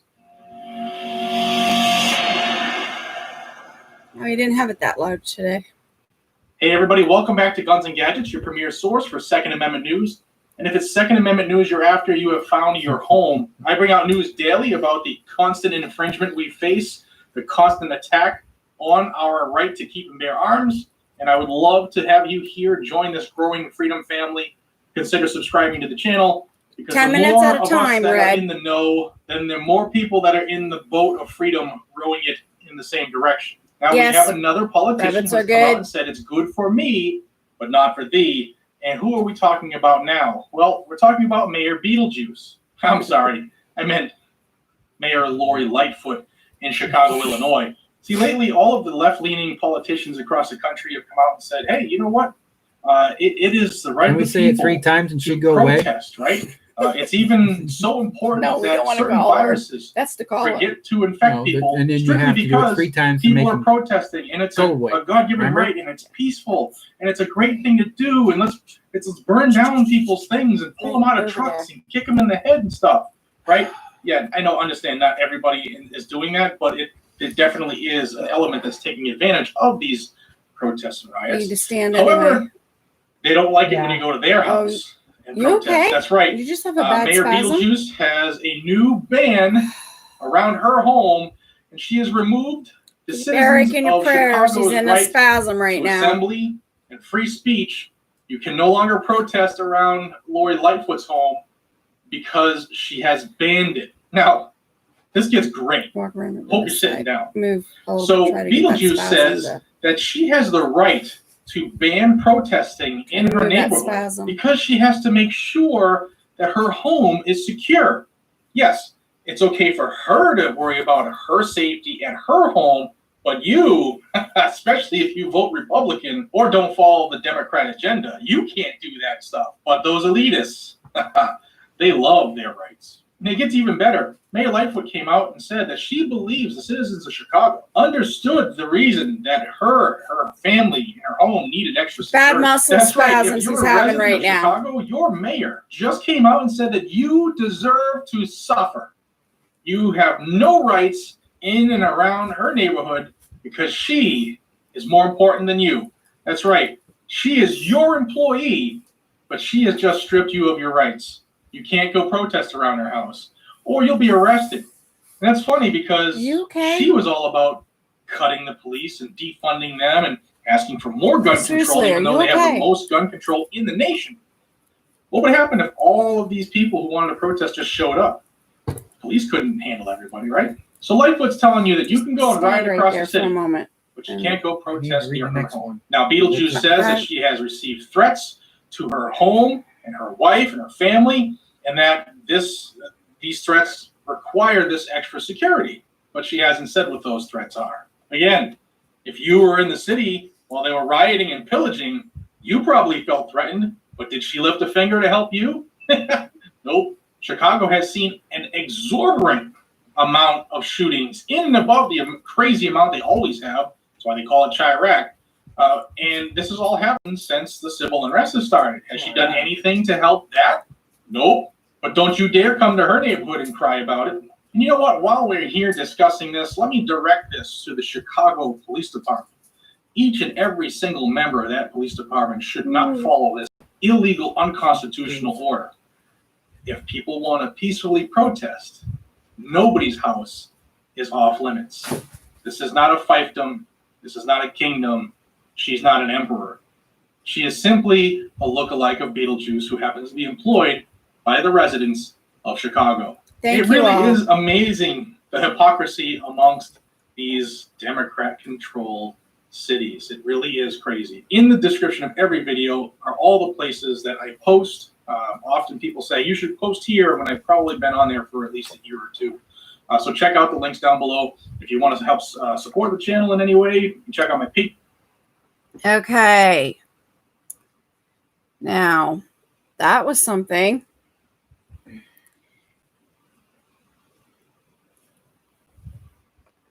Your views, Eric, while you're standing there My in views? pain. Beetlejuice. Beetlejuice. Beetlejuice. Right. Why should she need protection and now you can't go around her place? That's the other double standard again. Mm-hmm. And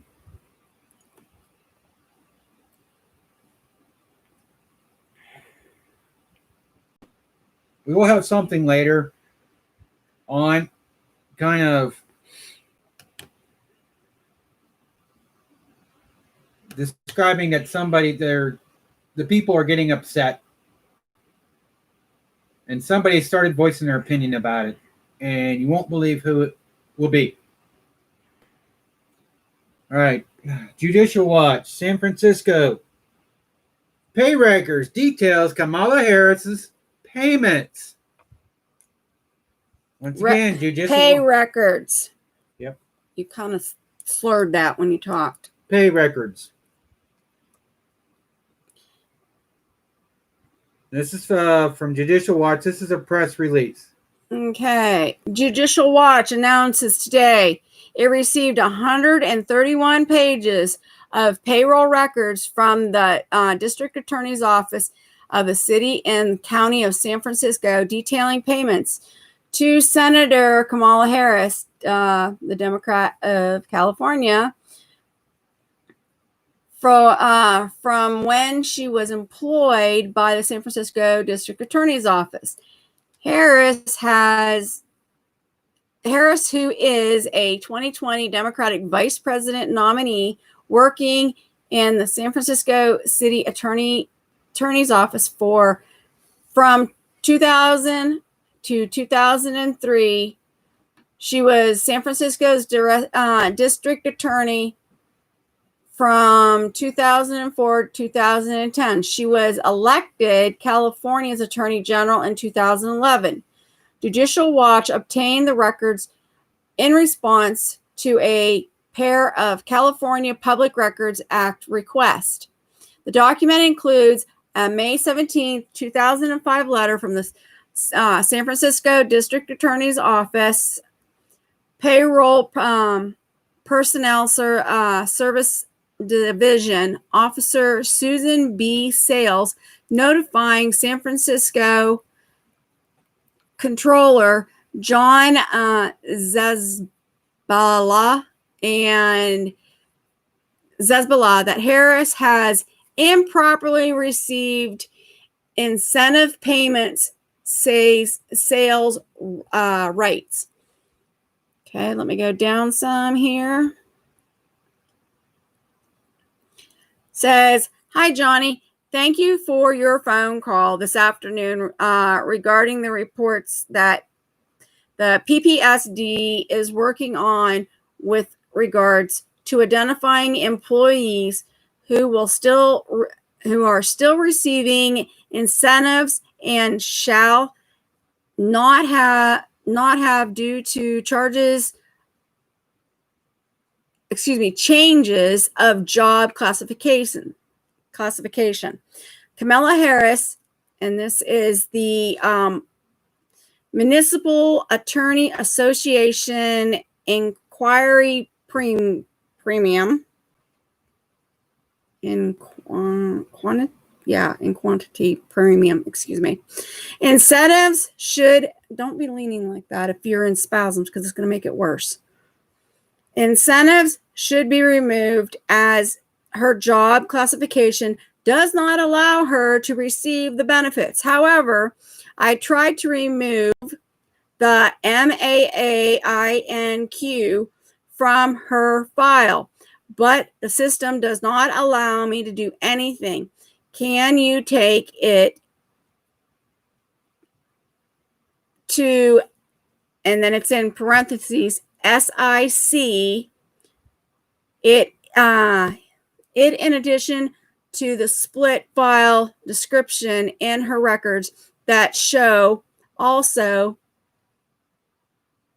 be removed, ? I can read it from here if you want to take a break. Okay, go ahead with the next. The San Francisco DA. I'm having a hard time because I'm at an angle and it's payroll great. records show that from January 2004 through the early of May 2005, then District Attorney Harris apparently was paid for working for 8 hours of regular pay per day and 8 hours pay classified as an 04 U1.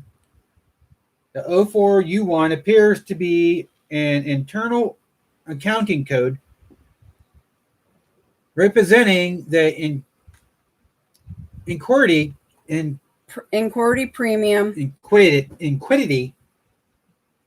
premium incentive she received with the 04 donated to the district attorney.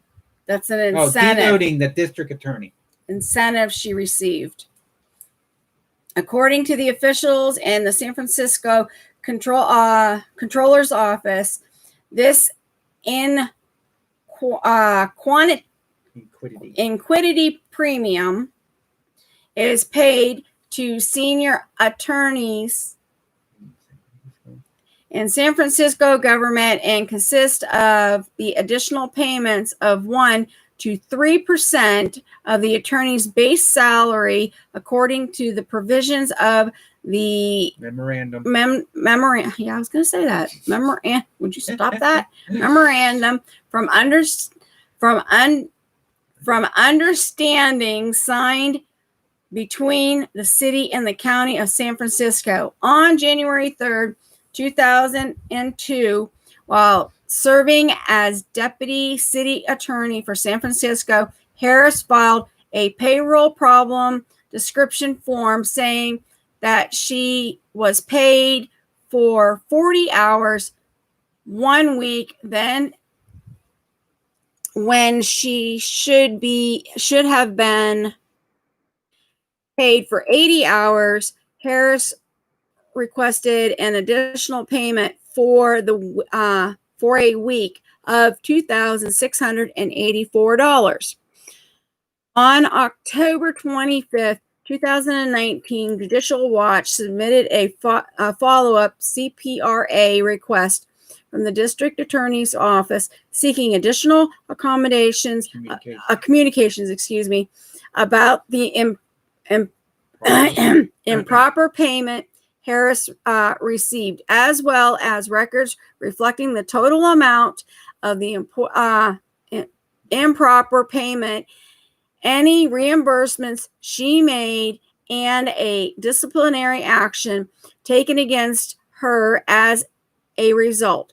To date, Judicial Watch has not received the additional records sought, nor even an acknowledgement of the District Attorney's Office to our follow-up request. The records raise a few questions about Senator Harris' time as a prosecutor, said Judicial Watch President Tom Fenton. Okay. What does this all mean? If she's possibly Hiding stuff? She's trying to get it deleted. Right. Character. What do we mean by character on this? Hey, everybody, welcome back to... Hold up there, Jared. What do we mean by character? Well, her character as a district attorney should be in question. Law-abiding, honest, and truthful. But we all know that's double standard for them. Do we not? And now she's running for the VP and possibly the presidency.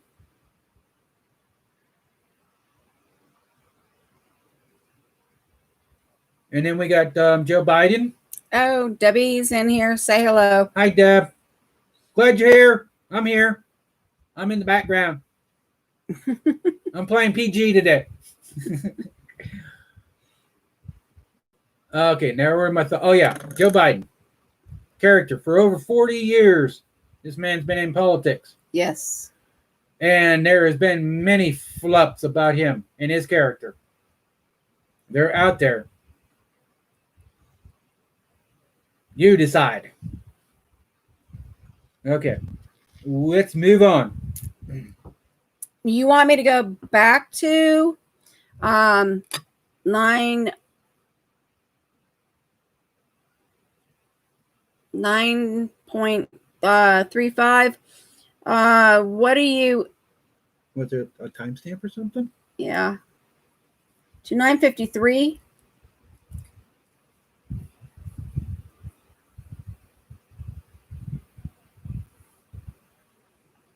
Yeah. Okay, and a question, setting things down, asked, what do you think about liberal spaceship? And from last week, we have yet to get into it. We have been running Eric to doctors, so as things have been coming about, we've just been grabbing them and pulling them up. So I do not know. STD. Yes. I don't like to say that. Yeah.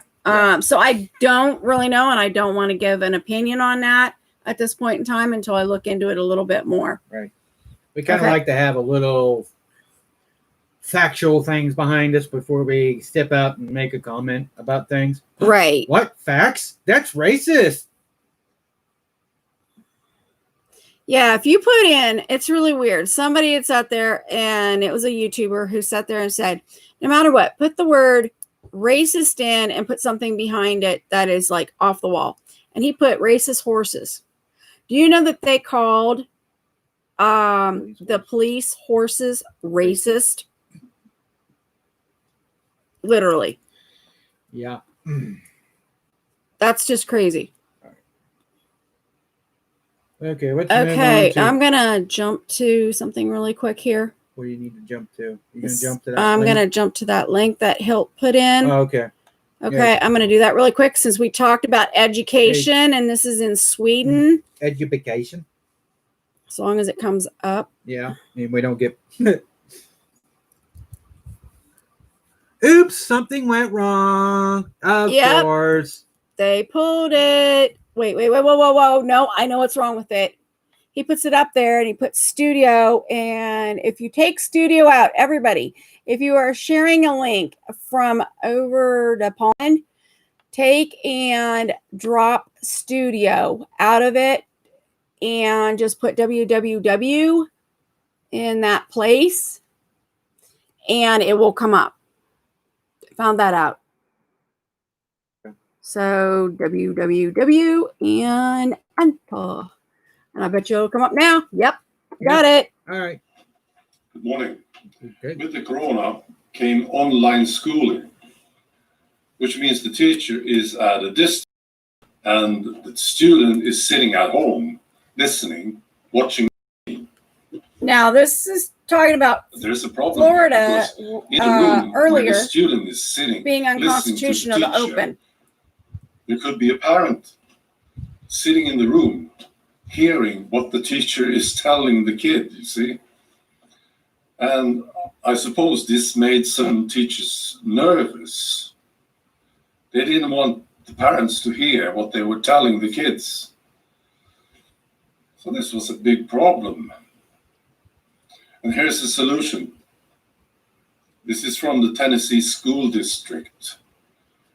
They sent a letter to the parents asking them to sign this agreement that they shouldn't listen to these classes. I'm with him, laughing. Like, yeah. I think it's funny. So there was a pushback. The parents reacted to this. And they said, why shouldn't we be able to hear what you are telling our kids? These are our kids. Mm-hmm. Yeah, we want to know what you teach them. Why shouldn't we be able to listen? So there was a reaction. And the school district in Tennessee, they had to change it. So now they allow it. If the parents gets the permission from the teacher, and they can't record these things, they can't. Yeah. So I suppose this means that the teacher now will know if there is a parent listening. See, the parent could be sitting in the corner of the room, drinking coffee. Exactly, Red. Why would they? And then now the teacher will know that there is a parent there, you see? So he can adjust the classes accordingly. And they shouldn't be allowed to record the classes. Good, Sandra. Shouldn't be any evidence. That's what I did when I was doing my kids. On what they said. Well, I think it's pretty obvious what's going on here. Yeah. And I have to tell you this, if you're a good parent, or if you have grandchildren with good parents, you shouldn't let anyone get in the way between you and your kid. Never. You should be able to know what's going on, because you are responsible for this kid, of course. The teacher, he will be a good teacher or bad teacher. The thing is, the teacher will never be a parent. That's right. So he doesn't really have to care about the student. He doesn't have to. See, if he grows up to be a stupid idiot, well, it's not the teacher's fault. That's right. It's the parents' fault. Parents need to step up. The parents are responsible. Yeah.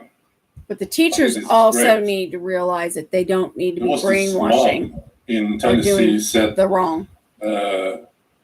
She was asked to sign this form, this agreement, and she said, "What are they trying to hide?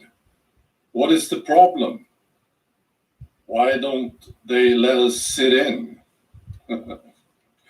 Yeah, good questions. What are they trying to hide? Yeah, and here's more about the corona. In Australia, you have some development on what will happen with the vaccine. The federal health minister, Greg Hunt, said yesterday, this is a big surprise, isn't it? He says about the vaccine, he said, it won't be mandatory, but it will be widely encouraged. So what is this encouragement? Probably some of this. If a vaccine was discovered, the government would consider applying measures like no jab, no pay. Told you, money was going to be involved. High uptake. Yep. Well, what does it mean? Well, it's true. If you don't take the vaccine, no job. You won't get the money. You see. maybe there's some money that the government is supposed to pay to you, right? If you don't get the vaccine, we will hold on to the Please- money. Yes, please stop dropping. Don't lean down. Yeah. We are keeping on the table the Just existing mechanism we have, such as no jab, no pay. No pay. He says, we are one of the world's great vaccination nations, and I expect very widespread uptake. That's wrong. Okay, That's coercion. have a good day. Enjoy your day, and be good. Thank you, Hilt. Yes, thank you. Thank you so much. And I'm actually going to take and Put that in. put that in the proper way. Anytime you ever get a link from Over the Pond, they always put studio in. Yep. So take the studio out and always put www, and you will actually get to the link that you need. Yep. That's how I just said, wait a second, we don't have studio here. And I took studio out and I put www just right in front of YouTube. Yep. And we were able to look at it. So just saying that, All just right, to give you guys now an just- idea. So yeah. anytime you want to put a link, if you're across the pond, take the studio out and put a www before you post it up there for us. Now, before we move on, I would just want to make a couple little notes with that video that Hilton was so kind to share with us. Yes. Thank you again, Hilton. From Australia. Hats That's it. off. Two things. The family unit as a whole, they're trying to eliminate it. Right. What do I mean by that? You have the father, you have the mother. They raise their children, okay? And then those children have children. Mm-hmm. Then that father and mother becomes the grandparents. And then there's great-grandparents and great-great-grandparents, okay? And they are raised in that part That family unit. Okay, of teaching in their home.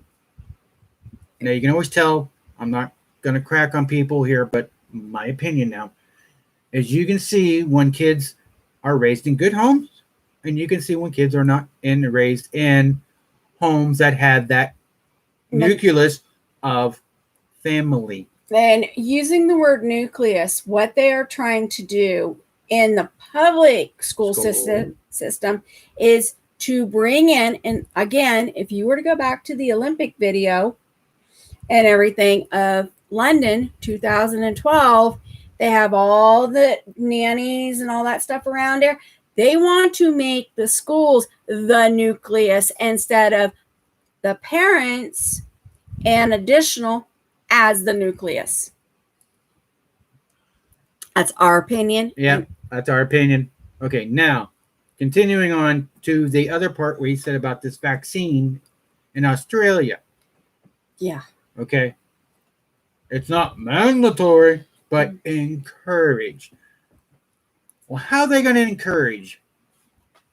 Certain jobs that you get will say you have to get it to be working here or get the job here.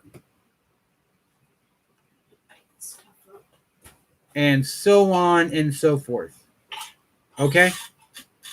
Now, this, as I'm concerned, is my feeling, I'm quite sure, so most of you guys is here, that's wrong. Totally wrong. You are actually blackmailing somebody to take something they do not want or paying for something that they do not want.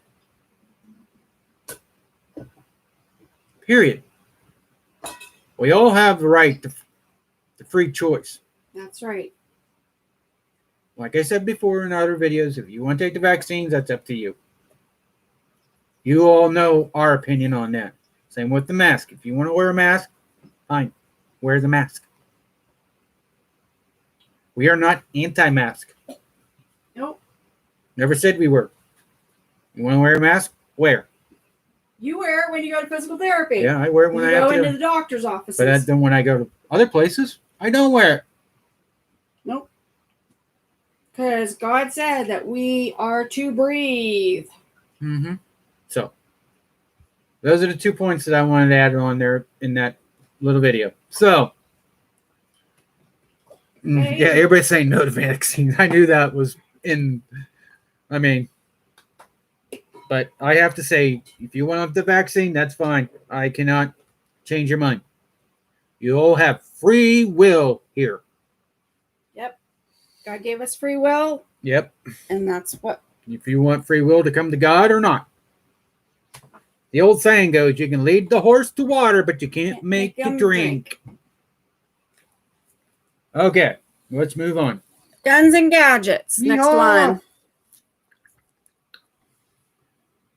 And this one's Texas Rep.submits Constitution. No, Gary. we did that one. We did that one? The Texas one, yes. Okay, well then what's the next one? It's right there. Oh, okay. Never mind. Constitutional carry. Yeah, that's the one we just. That's why I thought we were running good today. Yeah, and mayor bans protests. Yeah, we already covered that one. Okay. It's a good thing I keep track of you. No, because the other one. We threw the other video in from help. That's where we got messed up. I know that, but I'm looking at it, and it was this one here was talking about Texas. No. Yeah, it did. This mayor banned protests. That's okay. Well, whatever. I'm gonna play it. And play if it's it, the same please. thing. The Guns and Gadgets, your premier source for Second Amendment news. I want to bring you an announcement that just came out from Gun Owners Because of we America. just did the judicial Rachel watch Malone, thing, who's the then we state just director did the for other Texas, one. Okay. has But just announced this is that two Texas. No. Kyle Biederman in Texas will submit constitutional carry in the 87th legislative session for Texas. I'll give you some quotes from Rachel. She said that earlier today, the representative said, our Constitution was written to ensure certain rights of all citizens. Everyone has the right to life and to protect that life from harm.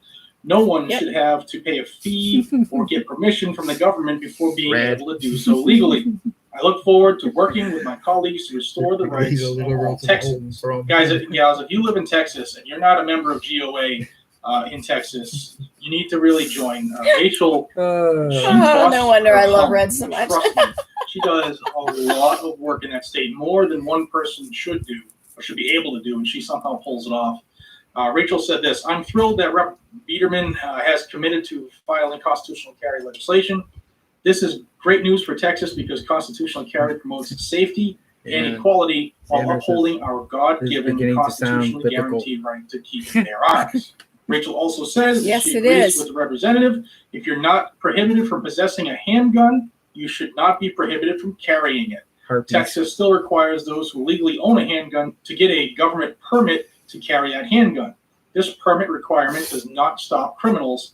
It only disarms victims and makes it harder for certain classes of Texans to keep themselves and their families safe. She also said with over 30 states allowing those who legally possess handguns to carry them openly without a permit, and many states also allowing concealed carry without a permit, Texas can no longer stand idly by. Now is the time for the Lone Star State to take the lead. And I want to congratulate Texas. You guys and gals need to get it done this time. And I thoroughly believe that with Rachel and GOA working on your behalf, it's a real possibility this time. I will leave links down below on how you can get a hold of the representative. Okay. That is prayerfully needed. Yes. Okay. Steve early. Okay, there's going to be two of them. Yeah. This one is Proud Boys Crush Antifa. That's going to be in Portland.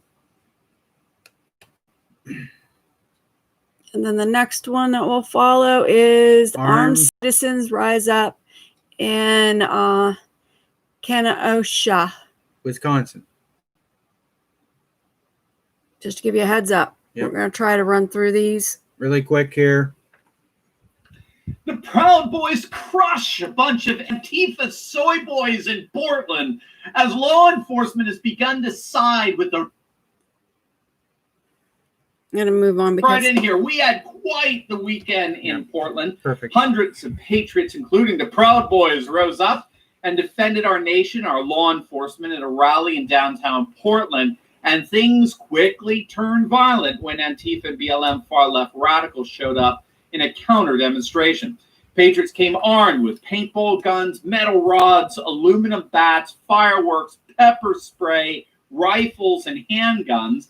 The Antifa crowd and BLM radicals, which the Washington Post, we're going to get to this in a second, the Washington Post actually referred to them as a left-leaning crowd. they called the Patriots, who support our nation, and the police a far-right crowd.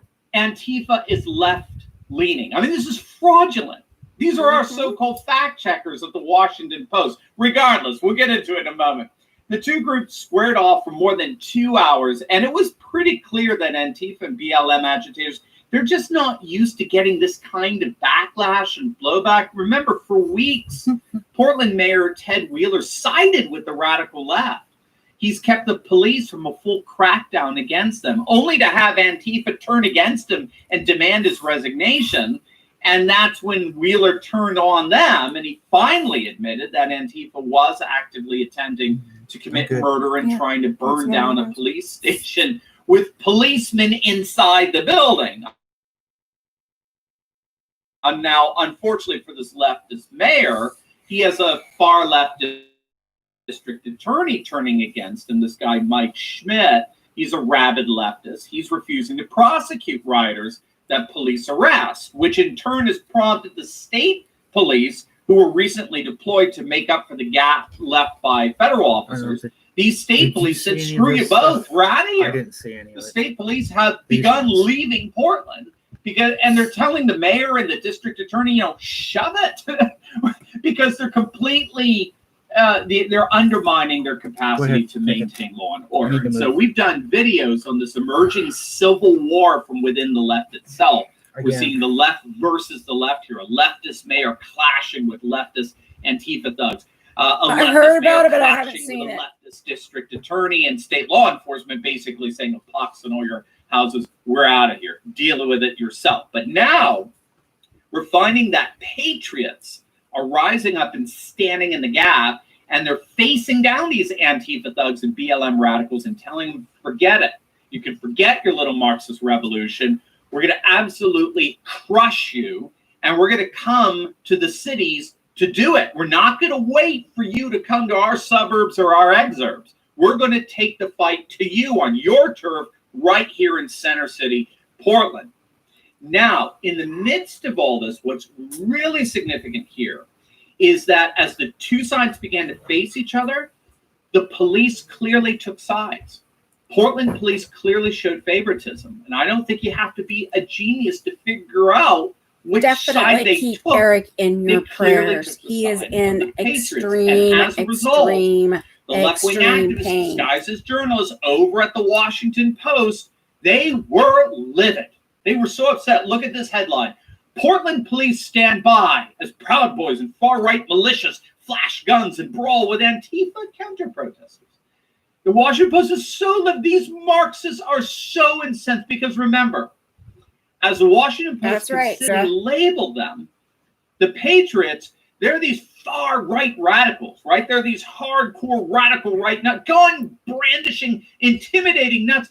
And the Antifa, well, they're left-leaning, peaceful protest.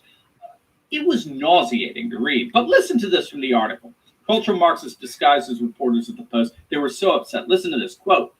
Police said they did not stop the violence, although the event met the criteria to be declared a riot, because too few officers were available to respond, and they deemed it too dangerous to intervene.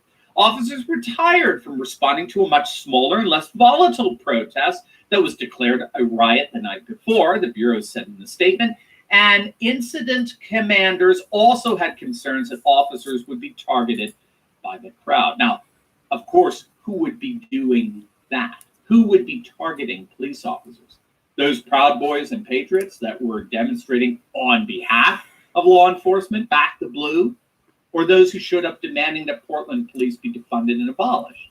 Which of those two were the Portland police concerned about in terms of targeting them?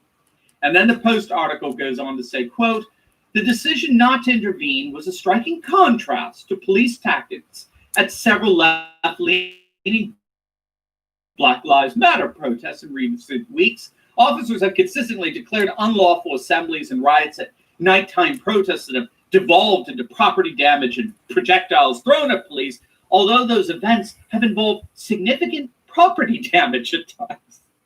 I'm sorry, I'll get through this. Although those events have involved significant property damage at times, they have not involved firearms or rampant brawling among demonstrators. They were peaceful riots. For the last 60 days, there were no firearms. There was no rampant brawling among these peaceful, loving demonstrators. These were peaceful riots. Forget the fact that Chris Fredo Cuomo, CNN, said, whoever said that protests were supposed to be peaceful, huh?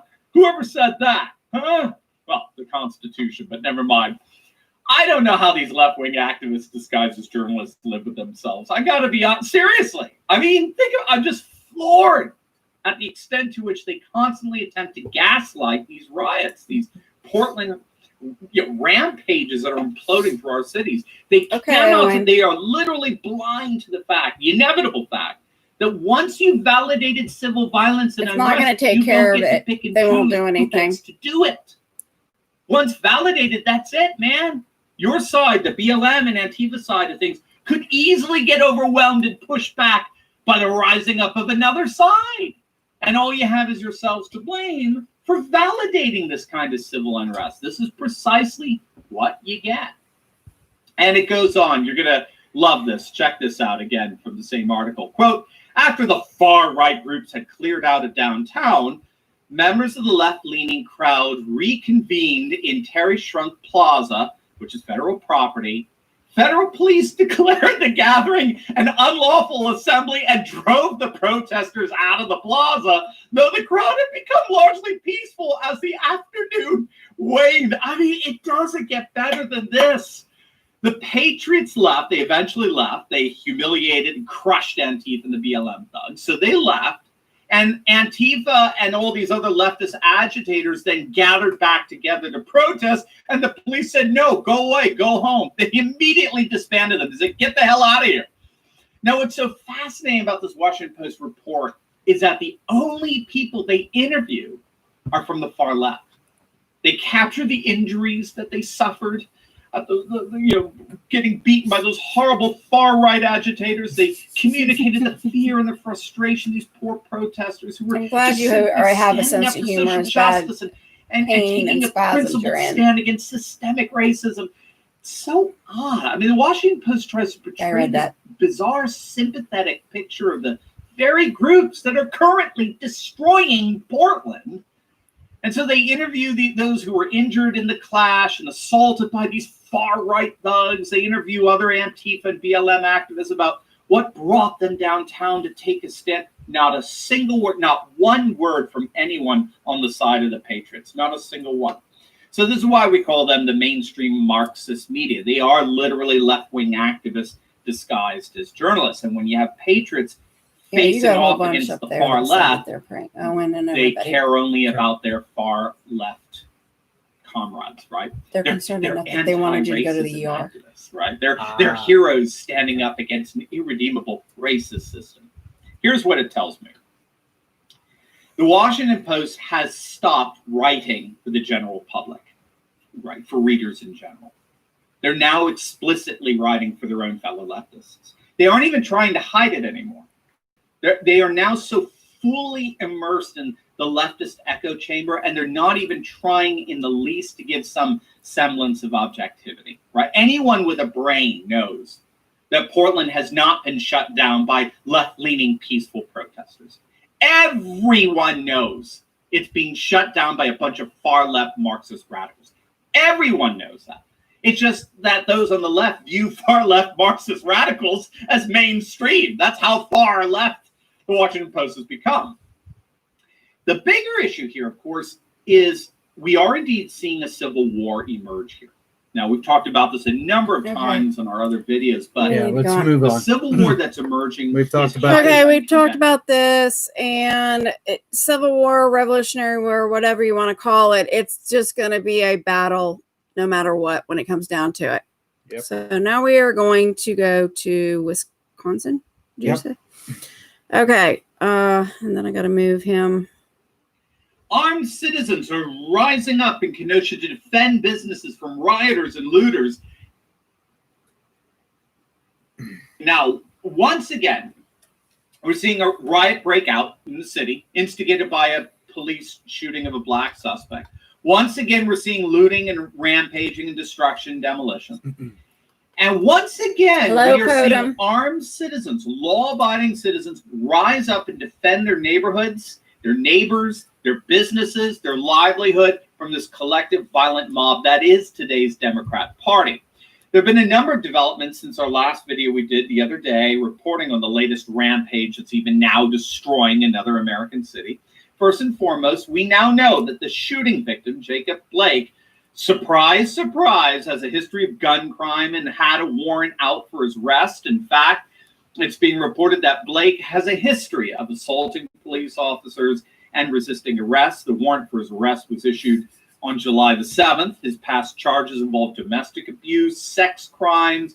It was reported earlier that Jacob Blake has in the past been charged with one felony count of resisting arrest, causing a soft tissue injury to a police officer, one misdemeanor count, each of carrying a concealed weapon, carrying a firearm while intoxicated, endangering safety use of a dangerous weapon, disorderly conduct. We now know that Blake was indeed resisting arrest. Video shows him reaching into a car, completely disregarding the orders coming from the what was he reaching for behind him, who had their guns drawn. Exactly. It's still unclear on why the gun was drawn, but apparently he did assault the police officers. Blake can be seen reaching into a car as if he were reaching for something like a weapon, and that's when the police officers shot him. Now, of course, you are not going to get any of that from a Google search on Jacob Blake. All you're going to get are articles like this lovely piece of leftist Marxist propaganda from the Washington Post. We need Black Lives Matter. The police who shot Jacob Blake prove it. That's our mainstream Marxist media, right? These people are nothing more than left-wing activists disguised as journalists. And as we talked about in yesterday's video, the whole purpose of this Marxist rhetoric is to stoke more violence and discontent among urban populations, to burn their own neighborhoods down. They had a warrant for him anyway, and he knew about it, most likely. For a second night in a row, rioters and looters ravaged the city of Kenosha, Wisconsin, using this shooting and provoked by the cultural Marxist rhetoric of the mainstream media as an excuse to destroy and burn and demolish, and bizarrely destroy their own communities, their own cities. They're suppressing themselves so bad in regards to this. Yes, the red states, they're putting themselves into slavery. Law-abiding conservative voters, they're all just sitting back and watching this and going, you guys on the left are nuts. I mean, it's pretty obvious that all this Marxism ultimately only ends up ruining lives and livelihoods. But what's so amazing here is that there are a whole host of law-abiding citizens, patriots, who are taking up arms and rising up to defend and protect their neighbors and their businesses and their livelihoods against this new wake of riotous destruction to plague this city. Now, the Washington Examiner is reporting that armed citizens are indeed mobilizing, holding rifles, wearing helmets and other protective gear to protect businesses in their neighborhoods. As one man put it, we are actually trying to stop these looters from destroying their own communities. It's being reported that armed defenders stepped in and stopped an attack on a car dealership, which I'm sure you've seen by now. One of the things these rioters have been doing is they're burning all these cars in car dealership parking lots. Now, sadly, I have to say, sadly, many of these armed citizens were on the side of the rioters. They hate the police as well, but they have drawn a line on burning down businesses. So at least it's a start. These armed citizens are being bolstered by the deployment of the Wisconsin National Guard. Troops are deployed to assist local law enforcement with the rioters and looters. So while some of these armed citizens may be saying that they're against law enforcement, you could be sure that they are not turning down help from the National Guard to protect these local businesses, which again shows that we are seeing a burgeoning alliance growing between law-abiding armed citizens and law enforcement, which is crushing these rioters and looters in the far left. Moreover, we're seeing armed residents actually defending their own homes in a Milwaukee suburb. A homeowner was not tolerating Black Lives Matter protesters for a second coming into his neighborhood. He brandished a gun and apparently fired some warning shots at the BLM agitators that tried to come into his neighborhood. And this is a pattern that we've been seeing over and over again. Whenever these rioters and agitators and looters try to leave their imploding cities and enter into suburbs, they're getting chased out by armed citizens. And at the latest trends on gun ownership or any indicator, this is all just beginning. Look at this. There are now nearly 5 million first-time gun buyers thus far in 2020. The National Instant Criminal Background Check System database from January of this year all the way through July has found that, get this, over 12 million background checks were conducted for firearm purchases, 40% of which were first-time background checks, making up nearly 5 million brand new first-time gun owners. Can I ask you a question? How many of these first-time gun owners do you think plan on voting for the Democrats, who are the ones who are actually promising to take away those guns? I mean, one commentator said it all. This is a tectonic shift in the firearm and ammunition industry marketplace and complete transformation of today's gun-owning community. That's These right, Red. first-time buyers represent a group of people who, until now, were agnostic regarding firearm ownership. Hello, Gio. Nice having you here. God bless you. Couple of months, but obviously the vast majority of this new gun ownership has occurred in the last couple of months. It started with the whole coronavirus lockdown, but then it kicked into massively high gear with these insane race riots. The left-wing activists disguised as journalists in our mainstream Marxist media have been fanning and encouraging and celebrating. The surge in gun sales have been going on for at least the last 3 months. More than 2 million guns were sold in the month of June alone. That represents nothing less than a 145% spike in gun sales. Gun sales soared 80% in May as a result of the race riots and government lockdowns. Small Arms Analytics and Forecasting, which is a private research firm, estimated that more than 1.7 million guns were sold in May, representing an 80% jump from the same time last year in 2019. Mm-hmm. And that surge came on the heels of a 70% surge in April. All told, nearly 3.5 million guns were purchased over the course of just 60 days. And now we can see why. With these riots and the dithering and purposely incompetent response of city mayors and state governors and the cheerleading in the mainstream Marxist media, yes, we Red. That's precisely right. Why we have a Second Amendment here in this nation. It's not simply to protect us from tyrannical government. No, as it turns out, it's to protect us from the civil unrest that can easily spiral out of control when law enforcement is thrown under the bus by these feckless Democrats. The reason why we have the Second Amendment right now is to protect us from the moronic Marxist officials that are fostering mass civil unrest. And so as it turns out, we now need the Second Amendment to protect us from the insanity of liberals themselves.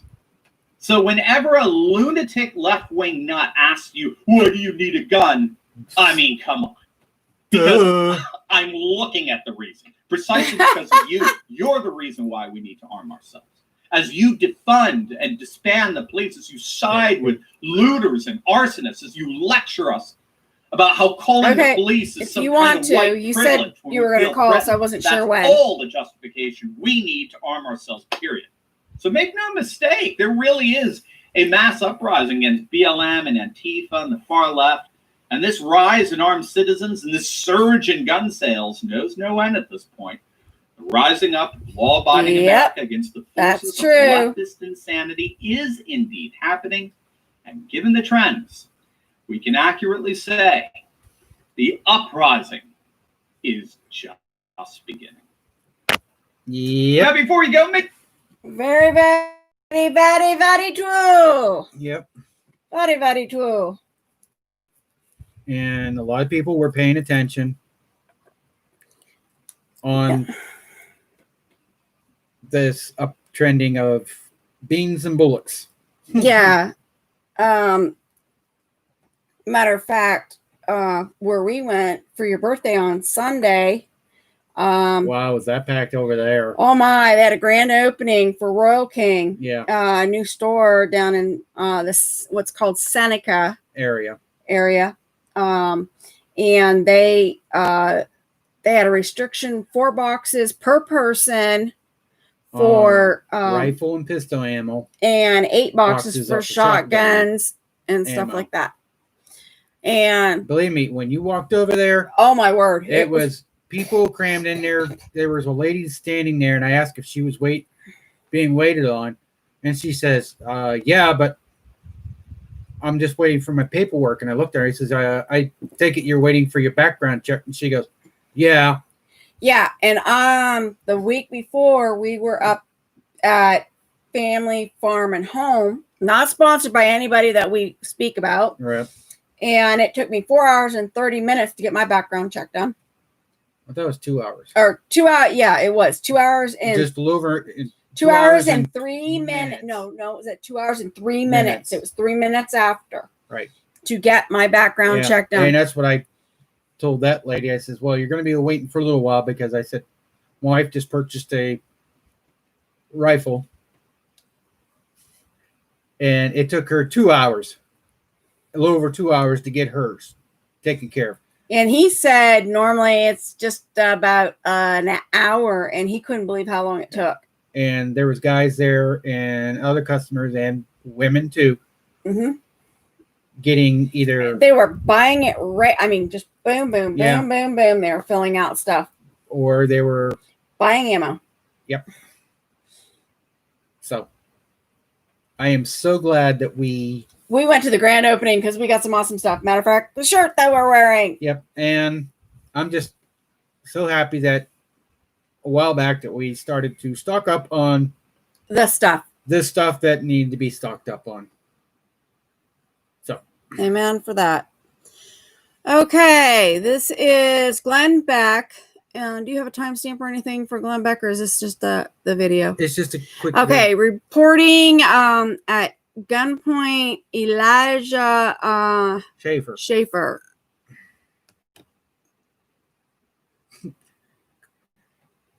Hilton says Claymores. Oh, they had all kinds of awesome stuff there. That store was awesome. I got my daughter stuff and everything. Tuesday. Granddaughter. We have some more on the convention. I thought it was great last night, but I was keeping one eye on the convention and the other eye on Kenosha and the riots that were going on there. Main reason is because a coworker of mine, Elija Schaffer, was smack dab in the middle of it. And I find out later that a gun was pulled on him. I guess the guy was not threatening you, but it sounds on the videotape that you have that he actually pulls the trigger. So it appears to have been an empty gun if that was the trigger pull. And he was explaining what he was going to do to cops if they rolled on him at that point. Elija is with us now. Elija, you're in Wisconsin. You're safe. Yes, Glenn, I am safe, and thank you so much for having me on the show. But unfortunately, this city already under the heavy pressure of COVID and race tensions is definitely in a very bad position right now. Tell me what happened last night. What did you see? What I saw is something that I don't think you would ever want to see, especially in this country. Something that looks like it's from a movie. These are wild people under the guise of fighting for Black lives and against police brutality, indiscriminately destroying public property. And what I mean is, I've never seen this before. They destroyed every single lamp post. These are large, 15, 25 foot high public lamp posts. They knocked them down in the street, broke open every window they could find, lit buildings on fire in huge acts of arson, destroyed dozens of city vehicles with Molotov cocktails, and they burned the city to the ground. So where was anyone to stop it? Was there a police presence at all? I mean, this is city under curfew. They blocked the freeway exits. to make sure that people were not exiting into downtown, doing everything they could, as a curfew. But was there any police spray? Was there anything to slow these people down? Glenn, I know your viewers probably already can predict what I'm about to say, but despite the National Guard being there, they were deployed despite what appeared to be some sort of state or county troopers and police. They were not there to protect the private property. They were not there to protect the citizens of the town. They were in a line protecting the county courthouse. And believe it or not, the only people that were there deterring crowds during the state of emergency and the curfew were what appeared to be vigilante or right-wing militiamen who were armed in brigs and were successfully deterring rioters from burning down and destroying additional businesses, while law enforcement pretty much did nothing. Although that's not a slight, it's just a report of the facts. Well, the law enforcement on the street is not making the decision on what to do. Those are the people above them. That's the governor and the mayor. So this is, Madison, Wisconsin is one of the most progressive cities in the country. Wisconsin is a progressive state. What are the city leaders saying today? What's their plan? This flag does not like me today. I'm on the streets. I'm with some of my friends, George Ventura of the Daily Caller and Caitlin Delmeda of Scriber News, and we're out here. Where's ABC? Where's CNN? Where's MSNBC? But most importantly, where are the leaders? I haven't seen them, and I'm looking at business owners, people that are just confused because they're experiencing something that you shouldn't have to experience in the most powerful country in the world. We have the power to stop this. And there's not much. That's the car dealership that they were talking about earlier. Violence. But when you condemn something, but yet turn a blind eye to it and allow it to take place, your words really don't mean anything. But are they actually condemning it? Are they saying Antifa and these riots, or are they saying these are peaceful protests? The usual crap from Seattle and Portland. Are the leaders in Wisconsin any different than those leaders? As of today, I'm not sure of any public statements that have been made. I could be wrong. If one of your listeners will correct me, I'd love you to reach out to me, Elija Schaffer, on Twitter, and let me know if you know something I don't. But I know that some of the live streams that happened yesterday, they were not adequate to condemn this to the full extent. And what happens is, and I think you'll know this, I'm predicting it's possible that the violence and the arson could be worse tonight, because it accelerated last night and the night before. Because the city, this is where it gets crazy. I showed up after the first day. I drove up here from Chicago, covering protests and riots in Chicago, about an hour and a half south. And when I came here, they had not even cleaned up the city from the night before. There were still burned city vehicles that were in the streets. They were barely putting up some barriers. There was maybe 2 police officers that I saw within a few square blocks of the uptown region. This city was not prepared for what happened. They did not properly prepare the following day. And from what I could see, they did not provide the resources to this area that were needed to prevent this.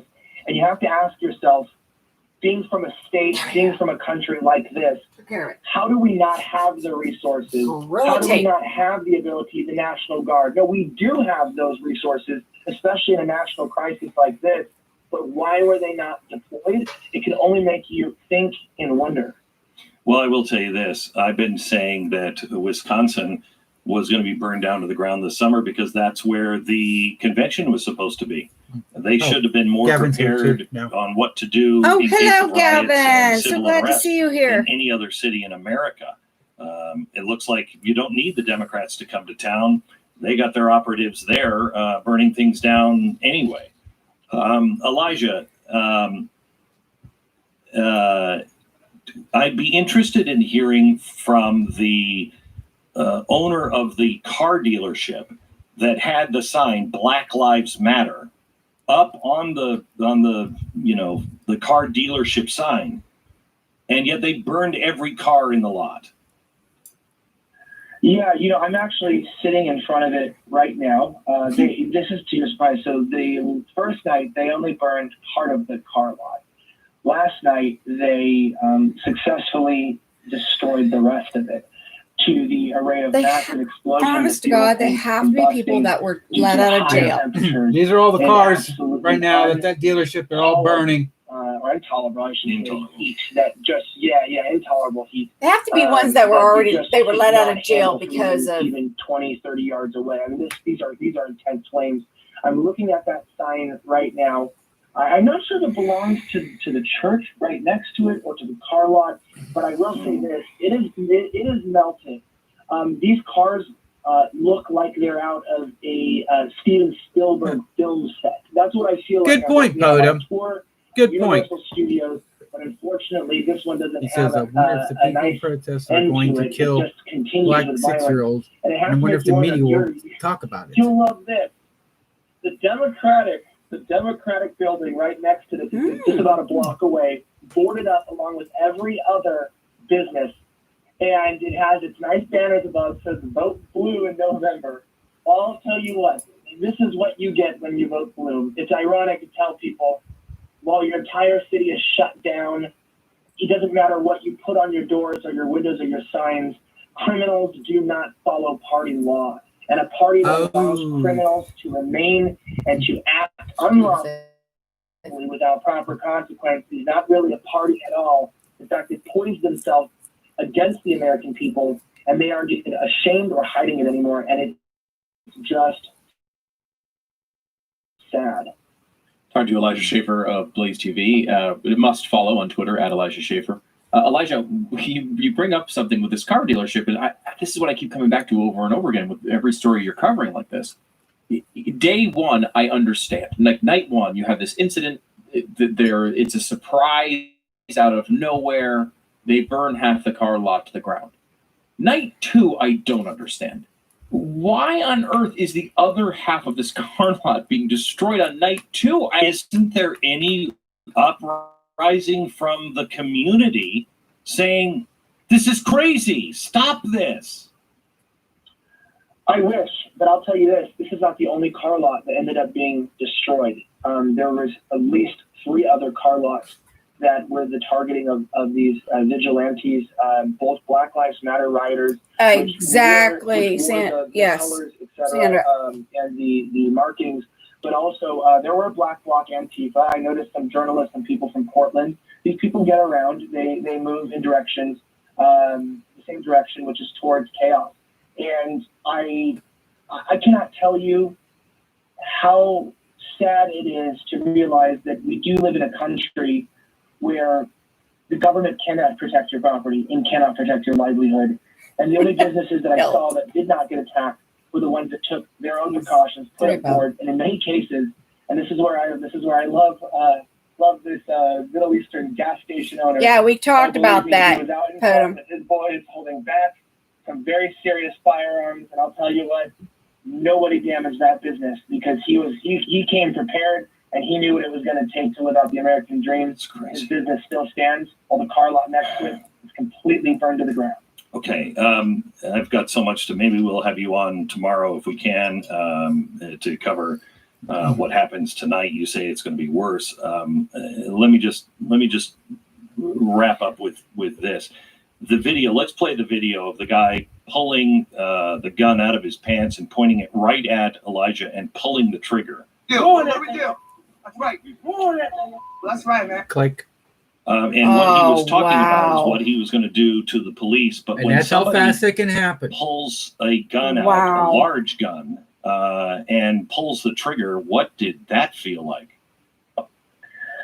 Well, amidst multiple gunshots in the area, constant explosions, I didn't realize he dry fired until I got a call from the CEO of Blaze TV saying that you just got dry fired. Yeah, you did. Be safe. Wow. Get out if you need to get out. And I'll tell you what, I realized that this is why it's so volatile. I mean, if that had been loaded or if it had not jammed or whatever happened, I might not be here today. And I think that governors, mayors, city They officials, need- senators need and to you can realize see that person's that face. we are They in a need to go culture of after civil that war, person because that's and brandishing a we are very firearm. close to this becoming violent, not because That's of the a people they're threat. accusing, but Period. simply Because he pulled the when people are trigger. emboldened and to commit crimes because they're not held accountable. All it took Yeah, was and one bullet in that gun to change this from a normal what makes night you think to that a he bloody don't have a night. record? So that's where I leave it. Thank you, Elijah. Appreciate Not it. Elijah Schaffer, profiling, Blaze but just TV saying host, if you're slightly doing offensive. that and you're The talking that riots way, in Wisconsin, there's a last night. big Hope to talk to you chance. again tomorrow. that's scary to sit there and see that. Yeah, and you wonder why cops get shot. Right there.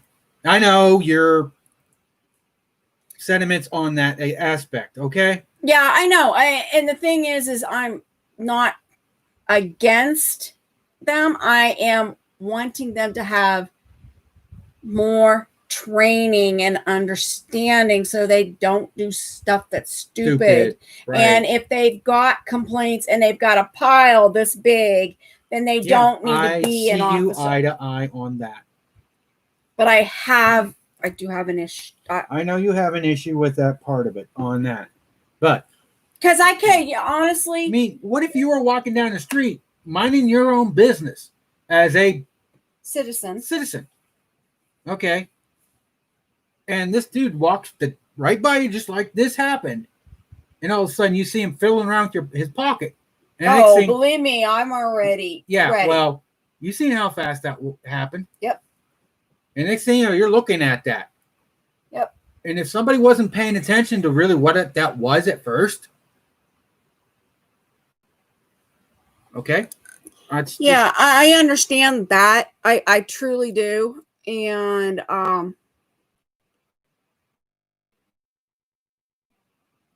do we want to say Phil for the end, or do we want to do it now and just I would like to do Phil right now. Okay. Do for what we just got done talking about. Okay. Okay. That's the reason why I kind of put him in this place when I was doing this. Now, you guys got to understand my situation that I was put in. I was put into a really bad situation with an officer. Okay. So my situation and the way I feel, it's not against every one of them.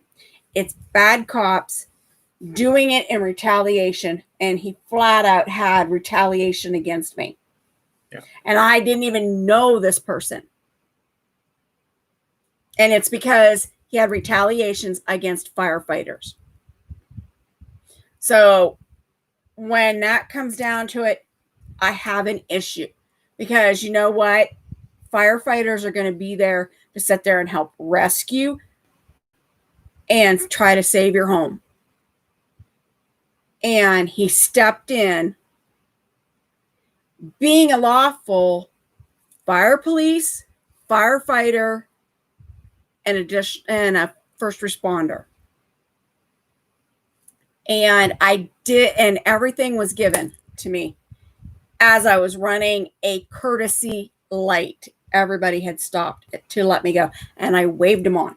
So I have a problem with somebody, and it's just made me bitter, okay, towards them, because bad cops are the ones that pull a gun on somebody or put a knee on somebody. That bothers me. Yep. They need corrected, and they need to be out of there if they don't get correction. Because if they can take 6 months worth of training and you take 2 years to become a cosmetologist, that's not right. They need more training than that. And they need ongoing training. And they got to understand our constitutional rights. We need to move on here. 1 Corinthians 13. Listen to this carefully. Has God given you a right of self-defense? The government has. What about God? He says, love him and love your neighbor. You say, what if one of my neighbors has come up in my yard with a weapon at 3 o'clock in the morning. He's got his buddies with him, and they aim to loot my home and burn it down. What can I do? Love is patient. Love is kind. It does not envy. It does not boast. It is not proud. It's the opposite of what you see in our streets. Exactly, It's not Phil. rude. It's not self-seeking. Many have come Look at in the ones in the streets. that didn't get to see this and at the find beginning. The ones Just that after, love God and each other. please. I will. Because this is a good It's message. not easily angered. A lot of hate going on out there. You say, love is not easily angered. Hard to get a guy who loves God and loves his neighbor and includes his families and his children and his wife. Hard to get him riled up. He knows how to love. Love does not delight in evil. That's right. But rejoices with the truth. And here's the kicker. 1 Corinthians chapter 13, verse 7. 17. Seven. Oh, 7. Love Okay. always protects. Huh? From family units that they say we need to get rid of them.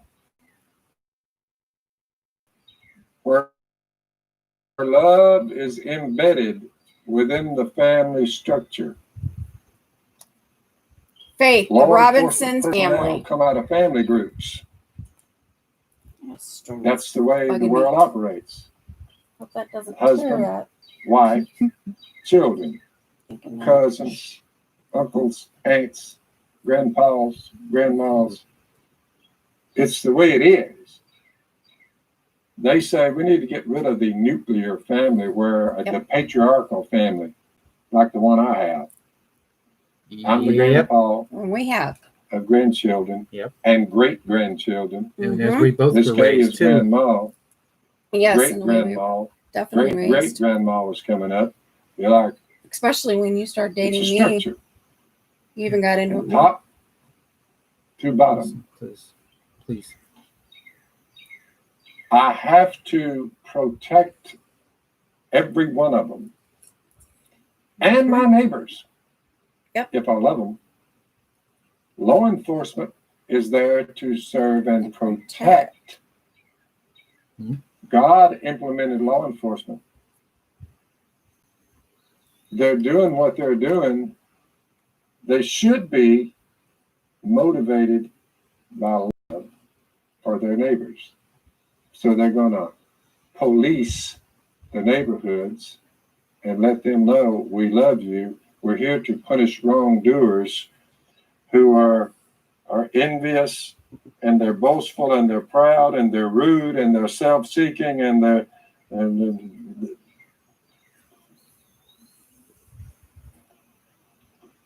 therefore, the dictionary says protect. What is it? Love always protects. Well, what does it mean? Love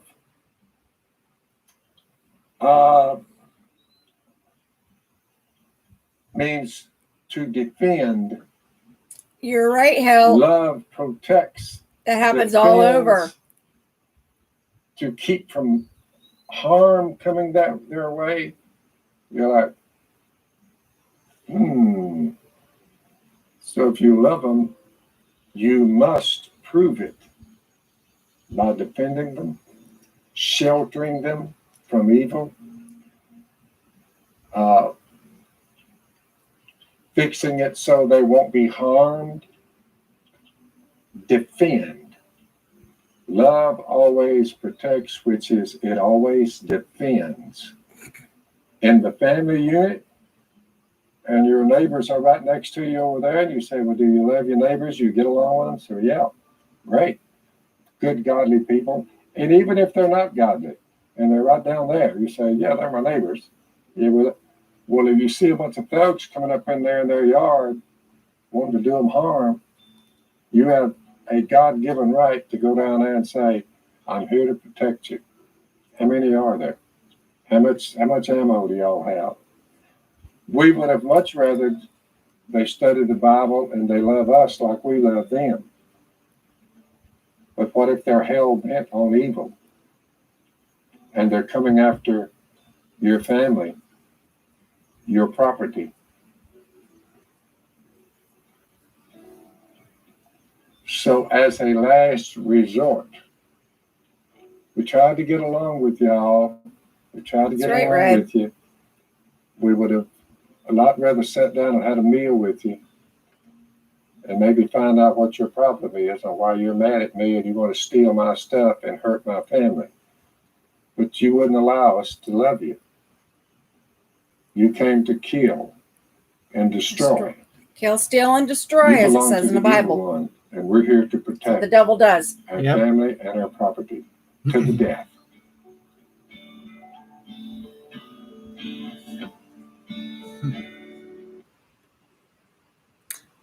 So true, and he really opened that one up. Yeah. Now and you can go. Okay, and back to us for a minute, guys that have just come in. Yep. Okay, I have a nice little foam thing here. That's a little pocket to protect. But I have Phil Robertson, Jesus Politics. How to Win Back the Souls of America. And inside, it is a certificate of authenticity. And it actually is Phil, and he signed it with a marker from Phil Robinson. Right. So, now, let's get back to what Phil Robertson was just saying. I'm excited about this book, and it's The good. nucleus of the family. Yeah, we were just talking about that with Yes, education. Yes. Goes back to education, the teaching of the Bible, and family. That's right. And what does the other opposition want? They do not want any of what we just said or what Phil just talked about. Mm-hmm. They want our guns. They do not want us raising our families. They don't want us raising our families in the schools. They don't want us to have free speech, freedom of press. None of that stuff. They want to get rid of all of it. So if you've got a camera out there, even if it's on a cell phone, they are sitting there and not allowing us to have our freedom of press to be able to record. They're trying to take many of our freedoms. Yep. The Fourth Amendment of our privacy in means of travel. Our Fifth Amendment, that we can sit there and we can be quiet. We don't have to give information. A lot of states are states that you do not have to identify yourself if you have not committed a crime. They cannot require it if you are under just a suspicious person or something. No, they cannot ask for your information in a lot of states. We're one of them, and we're, of course, Commonwealth. So they don't have to ask for it, and they're not going to get it. You don't have to give it to them.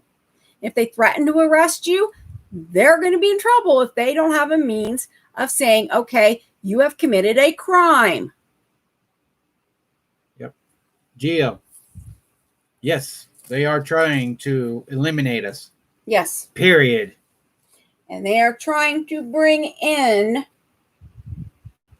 through other countries that what they're trying to do. Yep. And pull in, and we've talked about it for almost 2 years, better than 2 years now, in regards to Sharia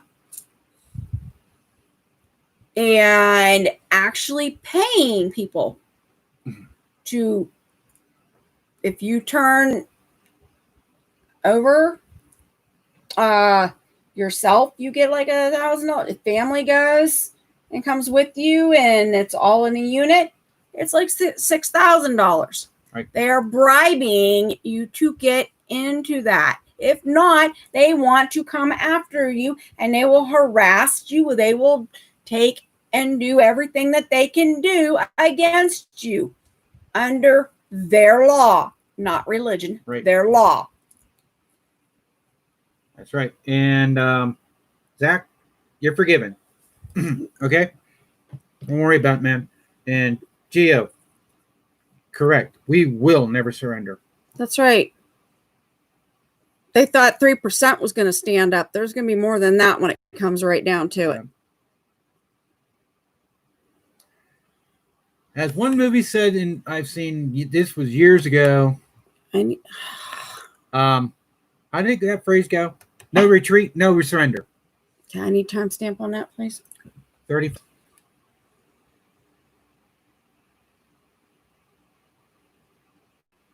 Close enough. Give it a moment. Okay.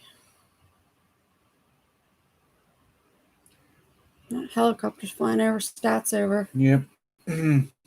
We're on the flight path for Stat. Yep. 2 or 3 times a day. Sometimes more. Yeah, especially if we hear that there's a bad accident. Right. Okay. You better start preparing. Dan Bongino. Need to know every detail of it. Before I get to it, why I think this is going to be a potential debacle post-election day, and you better start preparing. I mean, mentally in your head, get ready for the idea that election day, you may not get a result. Nope, we're not. Or the next day, or the next week, or maybe even the next month. And the question then becomes, what do we do? Why do I say that? Here's Hillary Clinton, as Joe told me before the show, because he gets to sneak peek these clips like no one else. He said, Dan, they're not even dog whistling anymore. They're just coming out and saying, elections don't matter. We won't concede. Here's Hillary Clinton saying exactly that. Check this out. This is a big organizational challenge, but at least we know more about what they're going to do. And, Joe Biden should not. All right. I want to back that up just a little bit. Okay. I noticed this earlier today when I was watching. And he flipped out over it. Yeah. Okay. When she said Joe Biden, you look where her hand was at. Okay. Move the picture. Yeah, I know. Just slide it down. Just slide it down. No. Slide. Okay, there. Right. Slide it down now. Slide the thing down so that. Yeah. No, I know if you guys can see that or not, but when she's talking about it and then she says Joe Biden's name, her hand's like right over here. Although she's waving her hand around everywhere, it comes right over there and kind of pauses for a brief second. Okay? Who else does this stuff? Question. Quiz. All right, guys. Yeah, it's not covering your heart. Good. That's far from that from her. Yeah, it's far from that from her. I could say something really smart right now if I want to. Ha ha. Under any circumstances, because I think this is going to drag out, and eventually I do believe he will win if we don't give an inch and if we are as focused and relentless as the other side is.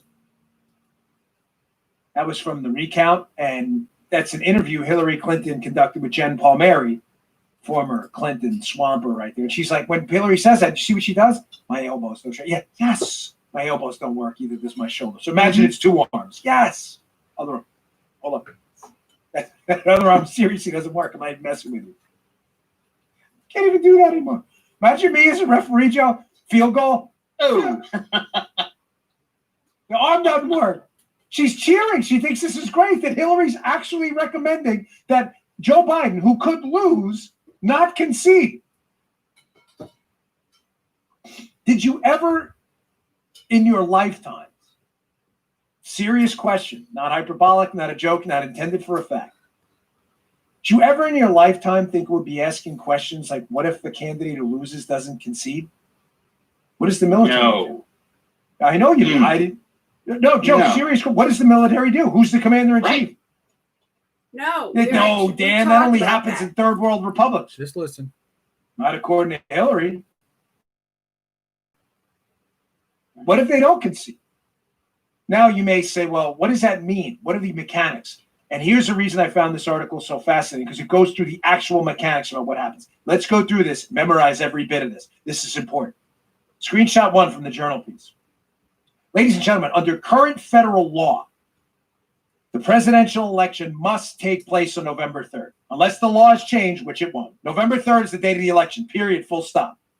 And the electors chosen on that day must vote on December 14th to select the new president and vice president. You know, there's an electoral college. Obviously, the popular vote only matters because it determines who the electors are. They must vote on December 14th. These dates cannot be changed without an act of Congress. And the 20th Amendment sets inauguration day on January 20th. Keep that up a second, Paul. So we have 3 dates that are not movable unless the law changes. It's not going to change. November 3rd is going to be the election. December 14th, the electors chosen via the popular votes in those states, have to vote on December 14th, and they pick the new president and vice president.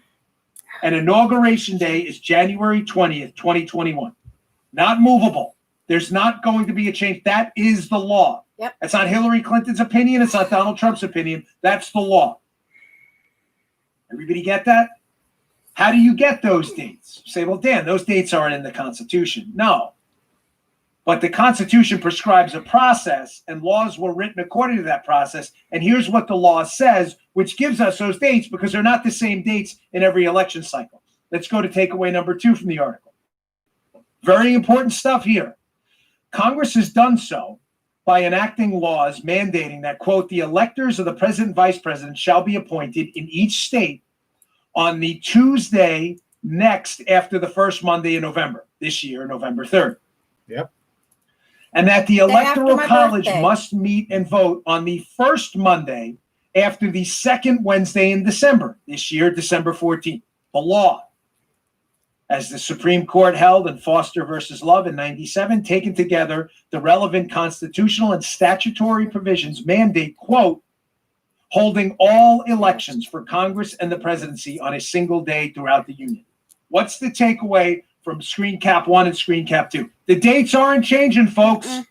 You can do whatever you want in your liberal states to do vote by mail, vote by telephone, vote by carrier pigeon. It doesn't matter. You're going to have to get a vote in, and you're going to have to get it in by November 3rd. So the electors can pick the president by December 14th, so he can be inaugurated by January 20th, no matter who that president is, Trump or Biden.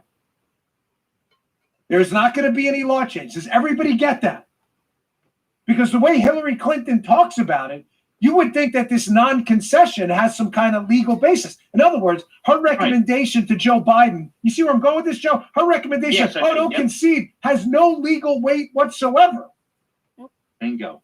Those electors are meeting December 14th to pick a president, no matter what Joe Biden does. Candidly, no matter what Trump does either. They've got to. If Trump says, I'm not conceding, by December 4th, we're going to have a new president. Yep. December 14th, excuse me, I said December 4th. That's the law. It's not open for interpretation. It's right. crystal clear. What is it? The Wednesday after the Tuesday, after the Wednesday, Monday, Tuesday, Sunday, Monday, Tuesday. Remember that song? It's prescribed. Remember?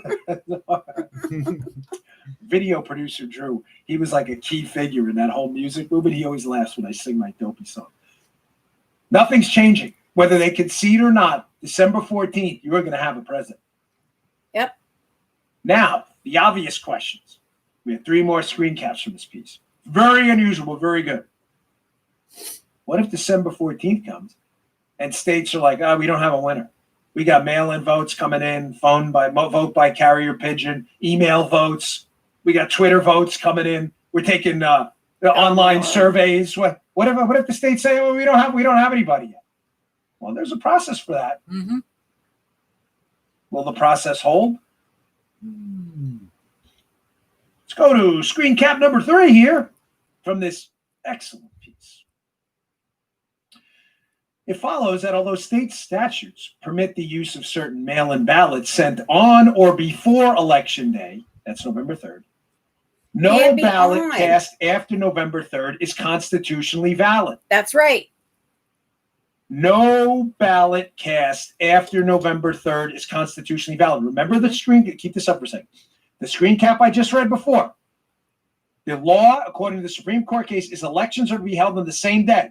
If you're accepting ballots after that day, the election is not being held on the same day nationwide, right? Pretty simple. It goes on. This implies that counting unpostmarked mailed ballots that arrive after Election Day would be unconstitutional. Pretty simple, right, folks? As there would be no way to tell if it were cast in time. In addition, the winner of each state's electoral votes must be determined by December 14th, as we keep saying, or those votes cannot be cast. So we have two takeaways here. Geo. Takeaway number one. The law, Wait a second. the Supreme He said Court, that if they don't the vote for him, Constitution, they're not black. the statutory laws and constitutional law have all dictated the election must be held on the same day for Congress or the presidency on the same day. That day this year is November 3rd. If you get a ballot postmarked or non-postmarked, or let me say 2 weeks, postmarked after November 3rd, that means you mailed it after Election Day. That is not the same day. Nope. November 3rd, same day. November 4th, not same day. November 3rd, November 4th, not the same. 3, 4, not the same day. Meaning your vote doesn't 11 count. days for that mail to get there. You're bad. You missed it. From the 14th. If the ballot is received, scenario 2, after November 3rd with no postmark, meaning you don't know when it was mailed, it is still invalid. That's right. Those electors are meeting December 14th. Good, Sandra. To pick a president based on that state's popular vote. Now what happens when the chaos ensues? What if there's a dispute? Well, it was postmarked November 4th, but the voter's saying he really mailed it November 2nd. Well, what if it doesn't have a postmark at all, and it comes in at 12:01, and someone says, no, it came in at 11:59. Oh, come on, Dan, that's not going to happen. Really? You remember the hanging chads in Florida? Yeah, oh my word, that was crazy. You sure about that was a mess. You think the Democrats, who've already said, Joe was not kidding, it's not a dog whistle. We're not conceding. You think they're not going to sue for every one of these ballots? We'll be tied up in litigation till December 14th, 2035. Exactly. By December 14th, don't forget the date. This better be figured out because they're picking a president by law. Yep. Well, what if it's not? Well, then they're screen breaking the cap Constitution. Number 4, I screwed it up this morning. I said to Paula, here's screen cap 6. She's like, there's only 5. I'm like, I had a Biden moment. Very sorry. Here's number 4, though. This December 14th deadline is even tighter thanks to another federal statute, which requires that any controversy, i.e. disputes over the electors a state is appointed, must be resolved under pre-existing state law at least 6 days before the Electoral College meets. What does that mean? There's another date I got to memorize? Yes, there is. Sorry, show's chock full of information today, but it's true. Listen. Meaning not only are they meeting the electors on December 14th, but if there's a dispute about ballots and who the electors should be electing president, if a dispute isn't resolved by the December 8th, quote, safe harbor, the state's legislatures have until December 14th to determine how the electors are to be selected, or, what happens if the state can't figure it out? It's forfeit. They forfeit their electoral votes. Ooh. If a state meets the December 8th deadline, because they have 6 days from December 8th to December 14th to figure it out, if a state meets the December 8th deadline, the result is conclusive and Congress must accept it. Lot to digest here. It's simple. It's not a lot to digest. I'm preparing you now for the chaos that's about to come. You gotta have to understand the liberals. Hillary's already announcing it. Okay. If this election is close, get ready. That's the reason why. Was it Katie? He's doing it like this. I'm telling you. Katie bar the door. Get ready. for the chaos, the protests. Mm-hmm. You think the Antifa terrorist protests were bad? So just to be clear, you have a 6-day window from December 8th to December 14th if there's a dispute. Let's say the election in Wisconsin is tight, just pulling that state out for it's a swing state. Let's say there's a lawsuit over 5,000 mail-in ballots and Trump wins the state by 1,000 votes. Some of them say they mailed them on November 3rd, even though they show November 4th.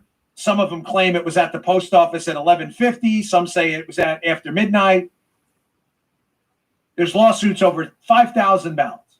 Trump wins by 1,000. The Democrats in the state and the legislature in Wisconsin say, no, Biden won. That's where the The post vote tally office doesn't sit show there and Biden winning. change It their shows stance. Trump winning, right? Mm-hmm. What do?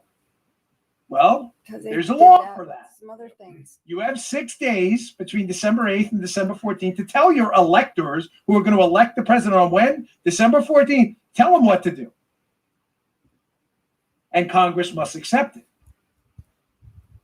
But what if that dispute isn't solved? And what if the Democrats in Wisconsin and the Republicans in Wisconsin refuse to send electors deemed by the process there? Well, the state could forfeit, or something else could happen, meaning Wisconsin's electoral votes wouldn't matter at all, or something else could happen, which is really, really disturbing. Here's screen cap number 5, or in Dan Bongino this morning, numbers number 6. At best, the result, this is if there's a dispute. Quote, at best, the result would be electors chosen by state legislatures, right? They pick them, that's it. Well, state legislatures pick the electors, a president's pick. At worst, states would be disenfranchised in the Electoral College. In other words, they can't come to an agreement in Wisconsin about who won in their state. They don't figure it out by December 14th, it's over. You don't get any votes. Or, for those of you reading ahead, you're like, no way this can happen. Really? What if they send rival slates of electors to vote on December 14th, leading to a bitter dispute in the United States Congress over which votes to recognize? Any victor who emerged from such chaos would serve under a cloud of illegitimacy, promising 4 more years of political instability. Wow. Now, folks. Yep. Granted, on any sane electoral year, this is the kind of stuff Joe and I and Paula candidly would be embarrassed to talk about. No one's going to, it's the United States. No one's going to do that. Send rival electors. Wisconsin sends Democrat electors for Biden and then Republican electors for Trump, who both think the other team lost. And the United States Congress is looking at them going, who is it? What happens? What if the election is determined by Wisconsin? What do they have, 10 electoral votes? What if Wisconsin is the hinge? Could be any swing state. Could be Virginia. Could be Michigan. What if for the entire election, that road to 270 electoral votes, what if the entire election comes down to one state, and that state cannot agree because of a mail-in voting ballot chaos? Who won? And they send rival electors picking the opposite guy to Congress, and they're sitting there going, what do we do? This is the craziest thing I've ever heard. And granted, in any other election cycle, you'd be embarrassed to talk about it because you'd sound like a lunatic. Not now. Even a mainstream outlet like the Wall Street Journal is starting to entertain the possibility, given the Democrats' obsession with spying on their political opponents, not accepting election results, weaponizing the government, and now Hillary Clinton openly talking about, screw the election, we're not conceding anything. You better start asking some real questions now. Mm-hmm. What do we do? What do we do? All right, let me get to my last sponsor, and I want to get to some of the most disturbing video I've seen in a long time. Everybody's been warned. This was inevitable, sadly. Okay. Today's show, ladies and gentlemen, brought to you by. Okay. The next, he's going to show a video in Wisconsin. You know, any patriotic American should be gaming this out right now, using game theory as to what can happen, because you can't be prepared for scenarios you didn't anticipate, right? Donald Rumsfeld, the known knowns, the known unknowns, and the unknown unknowns. There are going to be unknown unknowns, but there are known unknowns, right? We don't know what's going to happen, but we know what could happen. And we have to start asking questions that, again, years ago would have sounded like they were insane conspiracy theories out of a comic book. Like, what exactly does the military do? If the election's in dispute, if swing states that send rival elector factions electing a different president send them, and Congress has to make a call, what do? Who does the military report to? Who does the Secret Service protect? These are real questions.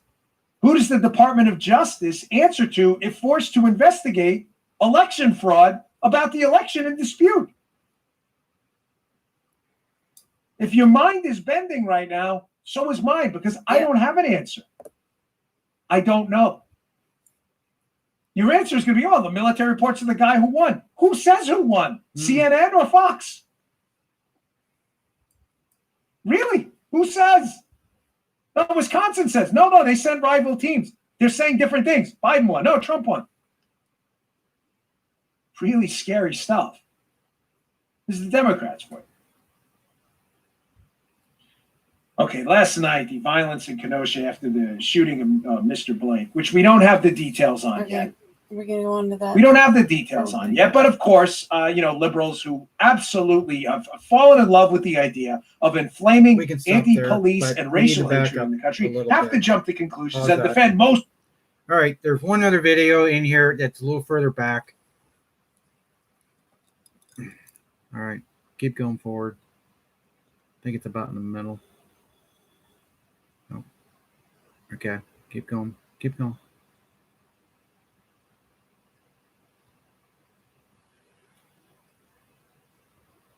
I'll see it when I see it. Right there. Back up a little bit. Okay, pause it right there. Or start it right there, I should say. Sorry. Oh, yeah, I got to get it. Okay. Okay. Now, this is from C-SPAN, and this woman calls in, and this news guy is kind of a little bewildered. And you'll see why. So just go play it. I'm a Democrat or whatever, and I saw the RNC, and I got to tell you, I'm getting sick of all this chaos in the street. And you can see the look on the host's face, like, what do we do now? This is great. Check this out. I'm a Democrat, and our convention last week is no comparison to what I've seen in just the last 2 nights. What do you mean? I'm from Minnesota, where all these riots and looting and the burning started. And I mean, not a mention about us last week, about saving our communities, helping our homeless, rebuilding our businesses. And this convention, just in the last 2 nights, has awakened me that there is hope, that there are people that are willing to fight for us people in our communities. Barb, are you in the Twin Cities area or outside? In the Twin Cities. And right outside the Twin Cities. Has some of the protests, have they frightened you? Yeah, oh, absolutely. They've been, 7 miles away with a new John Johnson of our party going into a neighborhood with 200 of Black Lives Matter supporters and terrorizing innocent neighbors in a community. It is scary. What's her name? Was it Barb, did she say? You think Barb from Minnesota, Democrat, who's tired of the chaos and was proud to see the Republican National Convention celebrate America and a return to law, order, and stability, peace in the streets? You think Barb from Minnesota is the only one who feels that way? Ladies and gentlemen, I'm out of the predictions game. But if you read today's show notes, I have 2 polls. Bongino.com/newsletter is where you go if you'd like to subscribe to our show notes. It's free, of course. I just want to show that video on that. Okay. Wow, that was some deep stuff that he covered. Yeah, about the election, the electoral college, and stuff like that. And he pretty much leaves it in the air right now, where if that really happens, who is the winner? Who is the commander-in-chief? Yeah, and the thing is they have a time frame, and they, under the Constitution, need to abide by it, no matter what. Whoever's got whatever side, they need to follow it. Okay, this is Glenn Beck, and this is how the Black Lives Matter plans to take over public schools.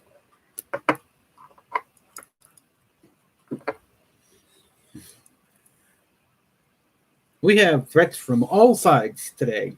Now, don't we? We had a teacher, I'm going to call a teacher until I have permission to say other.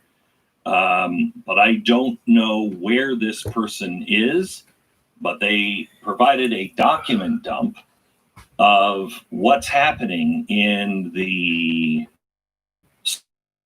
schoolhouses, at least in their state.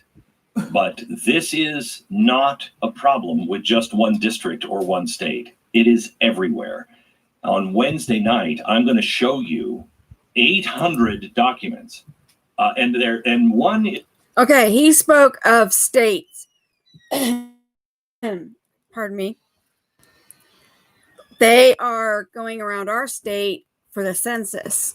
And they are talking about Glenn Beck and covering what is going on, and they are teaching in regards, they're wanting to teach and implement racist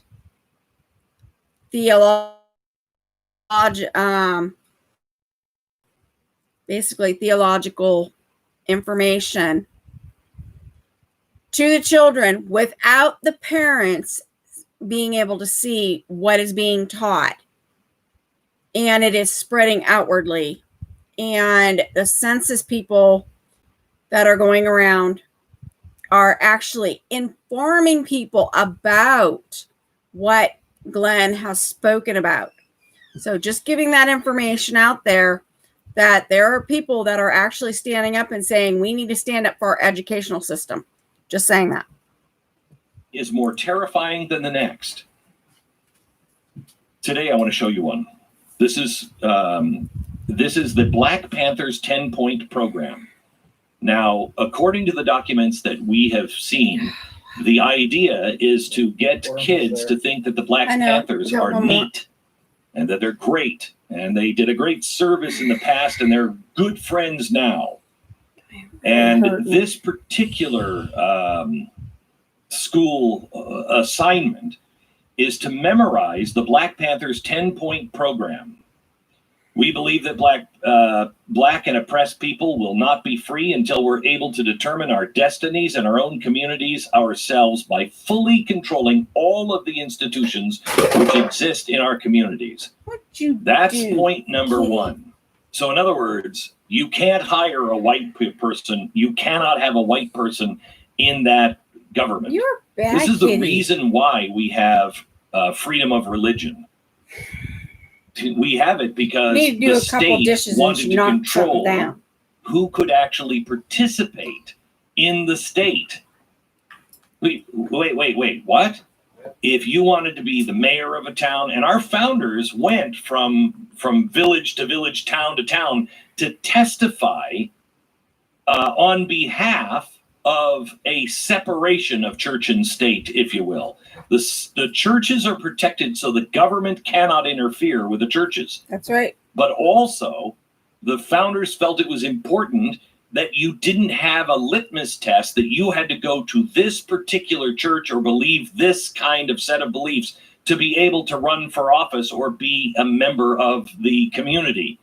Well, that's exactly what Black Lives Matter or the Black Panthers want in point number one. Number two, we want full employment for our people. We believe the federal government is responsible and obligated to give every person employment or a guaranteed income. Number 3, we believe that this racist government has robbed us, and we are now demanding that overdue debt of 40 acres and 2 mules. 40 acres and 2 mules were promised 100 years ago as restitution for slave labor and the mass murder of black people. We will accept the payment in currency, which will be distributed to our many communities. We believe, number 4, we believe that if landlords will not give decent housing to our black and oppressed communities, then housing and the land should be made into cooperatives so people in our communities with government aid can build and make decent housing for people. Number 5, we want a decent education for our people. We believe in an educational system that will give our people a knowledge of the self. If you don't have a knowledge of yourself and your position in society and in the world, then you'll have little chance to know anything else. Number 6, we believe the government must provide free of charge for all people health facilities, which do not only treat our illnesses, most of which have come about as a result of our oppression, but which also will develop preventative medical programs to guarantee our future survival. We believe that mass health education and research programs must Stop aborting your damn babies! People access to Sorry advanced for scientific swearing. and medical information, so we may provide ourselves with proper medical attention and care. That one's called the internet, dude. Number 7, we believe that the racist and fascist government of the United States uses its domestic enforcement agencies to carry out its programs of oppression against black people, other people of color, and poor people inside the United States. It is our right to defend ourselves against such armed forces, and that all black and oppressed people should be armed for self-defense of our homes, our communities against these fascist police forces. So blacks could have guns, but others can't. We want an immediate end to all wars of aggression. We believe the various conflicts in which exist around the world stem directly from the aggressive desire of the United States ruling circle and government to force its domination upon the oppressed people of the world, blah, blah, blah. Number 9, we want freedom. We believe that the many black and poor oppressed people held in the United States prisons and jails have not received fair and impartial trials under a racist and fascist judicial system and should be free. We want land, bread, housing, education, clothing, justice, peace, and people's community control over modern technology. That's number 10. I gotta get up. So your kids have to study all of this. And then in a really interesting second document, the worksheet that goes along with this, students will be given the worksheet to make sure they retain the information. And here it is, the worksheet for the Black Panther 10-point program. Number 1, your kids are asked, prior to reading this, what impressions did you have of the Black Panthers? What images might come to mind when you think of them? Why is that a bad question? Why? Well, I think it's research. 1, how can we improve our image? I mean, what company wouldn't want to have a read of their brand and how they're viewed by everyone under 20? What a great free piece of marketing that would be. Also, we're also putting your kids on record. How racist are they? What images come to mind when you think of the Black Panthers? When the Panthers denounce robbery by the capitalist and say that the government should give every man employment or guaranteed income or else give back the means of production to the community, what political philosophy or system of government comes to mind? Does this sound like something you've studied before? Which point of the 10-point platform do you disagree with most? Why? Is there one that you strongly agree with? Why? Again, research and record on your children. Now, you might think, oh, the Black Panthers never, well, a lot of people in Germany never thought the Nazis would come into power. Would you want a record forever from your kid's high school career? You know how many people have lost their jobs for something that they wrote about in high school or said during high school? Look at what's happening. Look at Brent Kavanaugh. Can you imagine they have a record of what your kids thought about one way or another? Abort those babies and everything else, there wouldn't be that problem. This is, according to the Black Panther, what conditions might justify violence. This is obscene. This is one document. They get much worse than this. This is one document that we will be exposing that are being floated and put into action in schools across the country. You must be involved in your school. If your kids are going to school, you need to know everything that they're teaching. I'm not somebody who says burn books. That's the left. I don't believe in that. I have a copy of Mao's Little Red Book, and I have a copy of Mein Kampf. I've read them both. I have a copy of the Quran. I also have a copy of the Apocrypha scriptures. I have King James Version. I have all kinds of books in my house. I believe in understanding other people. That's not what this is. This is indoctrination. What this is an indoctrination, and quite honestly, I believe a trap for your children. That's Behave, toe the line, or else. Imagine the power that these documents would have if they were held 10 years from now. Wow, did you know that in 10th grade, do you remember writing this about the Black Panthers? God help them. Well, he will, but he won't do anything if we don't act first. Get into your schools. Do it. Become informed. Know what's going on. Don't miss this Wednesday special where we'll go through all of these documents.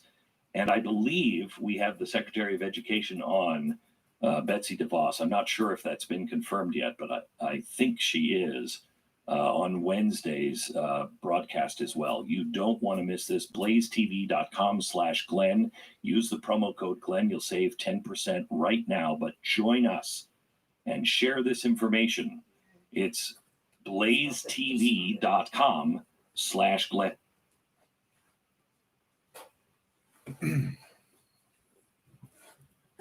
Sorry, I had to step away. I was getting a little ticked off. Not against Glenn. No. Let that sink in, guys. All right. To get back to that question I had earlier about Hillary and her hand up here. Anybody figure it out?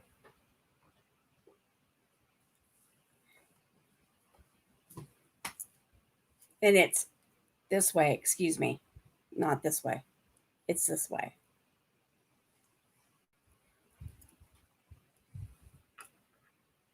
Whenever they talk about Allah, they do that. Okay. Although she said Joe Biden. Yeah. But look at Hunter Biden. Yeah. Look at Joe Biden. Look at their foundation. And we also showed Joe Biden talking to MGate, which is a part of Muslim Brotherhood. Now, don't get us wrong. We love God's creation. We just don't love their sin. Yep. Okay, we're going to go to Jihad Watch. We're just going to go down and read the headlines. Okay, there's new headlines right now. Right there. That's the newest one. I will just keep scrolling. Okay. Just scroll the whole thing. Well, okay, yeah, because it's got it there at the beginning. Okay. All right, stop right there, please. Yeah. Okay. Texas. Muslim who murdered his daughter is honor killing caught after 12 years on the run. Okay. That's one of them. Then there's raiding the presidents. Yeah, they've been going about that for a while. Now, here's some other ones. Muslim clerk says that the conflict between Arabs and Israel is purely religious. Why, thank you for that disclosure. We already know that. It's been like that for thousands of years. Norway. Yeah, I'm going to Norway. In Norway, Muslim mob beats critic of Islam for saying Muhammad was a false prophet. Bangladesh. Muslim threatens to murder atheist blogger for criticizing political Islam and defending Buddhists.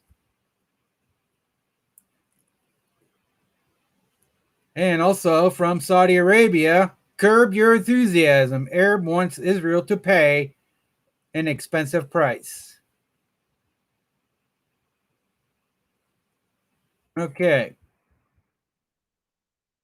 Islamic Republic of Iran paid bounty to Taliban for targeting American troops in Afghanistan. Wasn't there something in the news? Oh, yeah, they said it was the Russians. Exactly. In Canada, convicted jihad terrorist arrested for the second time since his release from prison.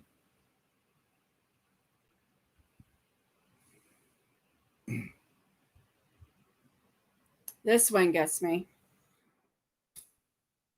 That one. Okay. Okay, I'm not sure what this PA means, but it's Grand Muffet will spit in the face of Muslims who visit Allah's mosque through the Israeli gates.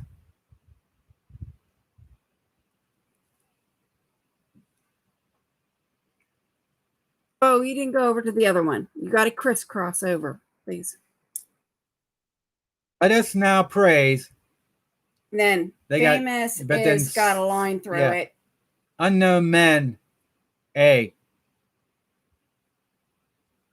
Okay, you're going to have to read into that one. I'm not going to get into details right now. Okay, one of the things I did want to mention, they did the this off from this for a moment because I have it in my head right now.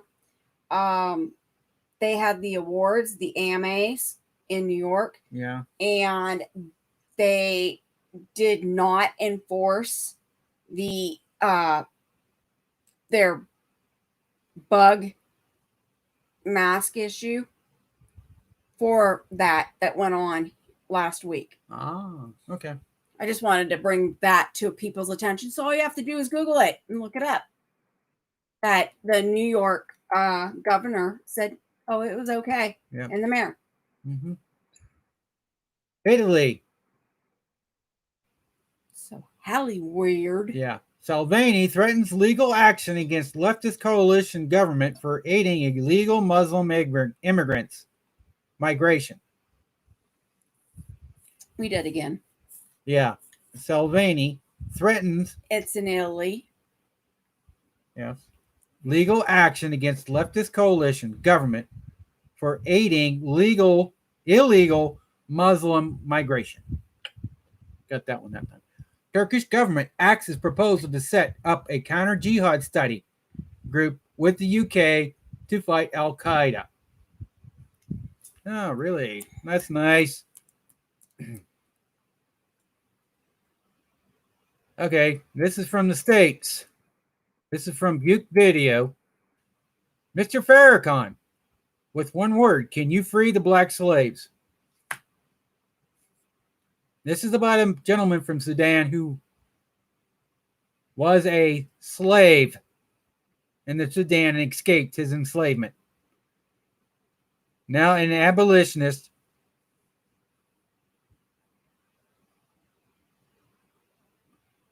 Video, pre-Rehov, behind the smokescreen revealing the reality of Gaza riots. No, we go over. That's the one I was just over, right there. Oh, okay. Sorry. I was still, I was reading down because I'm reading all the things that you've got up there. Okay. And back in the United States again, Trump is not the first president to face down a deep state cabal.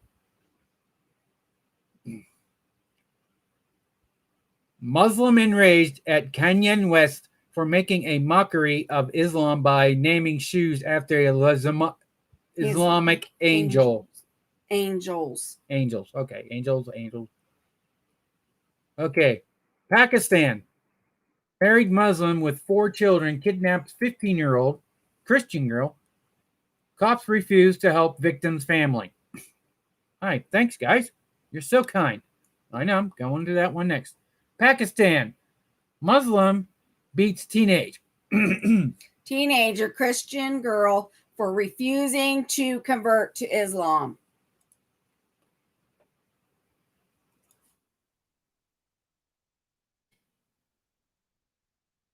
Okay. Notes on nominationals and that sales of F-35s. Denominations. Oh, normalizations. Sorry. Excuse me. Yeah. My bad. Note on normalization and that sales for F-35s.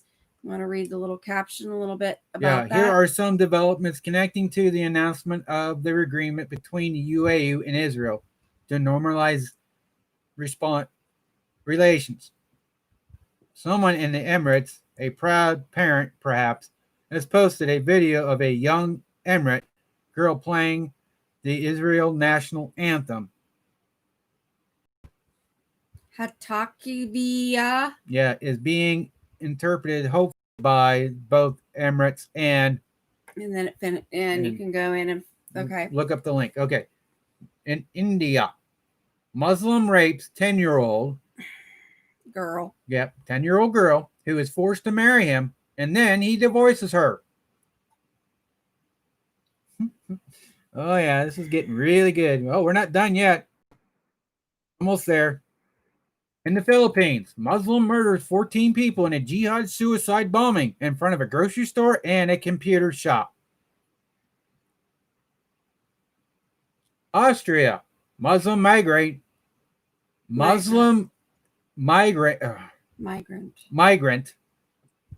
attacks Jewish leader with baseball bats. A baseball bat. It doesn't say a baseball bat, it says with baseball bat. Yeah, you said baseball bats. Okay. And we could click right down here. More post. That's just boom. That popped up and there's like 6 new things since we started with this. That gives you little headlines around the world on Jihad Watch. Exactly. So links are in the description. Go to them. Look at them. See what they're showing. Read them. Yes. And they've also got a lot of times videos. They have one in there about if you, like I said earlier, want to convert, you get $1,000. If the whole family does, it's $6,000. But they do not have the CC turned on so that the caption can come up so that you can know what they're actually saying.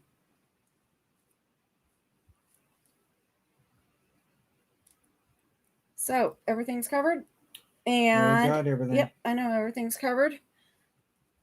Anything that people are talking about really quick so we can go over it? No, chat's been pretty quiet here for a little while.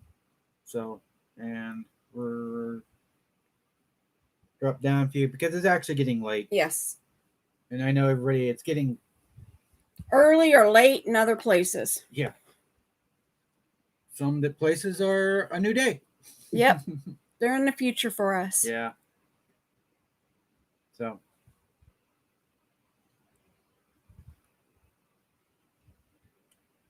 You already have it there. I know. I'm just making sure it's working.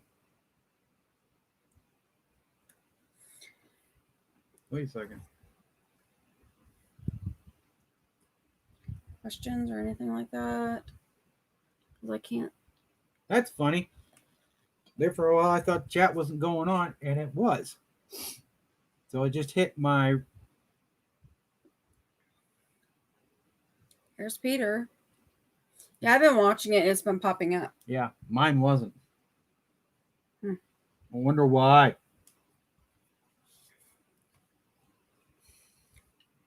Hey, YT, leave us alone. We love you guys to bits too. Thank you all for being here tonight.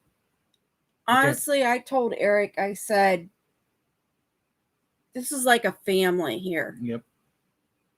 The people that are in here, the people that stop in, and the information that we find and is not being talked about. I mean, God's directed us to it, and you guys have become our family. And I sent something out to one of our subscribers, and I said it was from our YouTube family. And you guys will know this person, but I believe that, and I pray that you guys feel it's a YouTube family, because I enjoy so much having you guys here. You guys are so faithful about being here. It's just made our live stream. Yeah.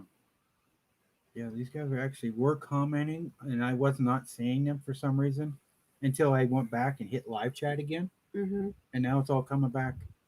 They were commenting about the school and the right hand and 100% anti Muzzy broadheads. Yeah. Muzzy broadheads. I like hunting with muzzy broadheads with my crossbow that I have back here. Yeah, and Poe for some reason has a problem with muzzy broadhead phobia thing.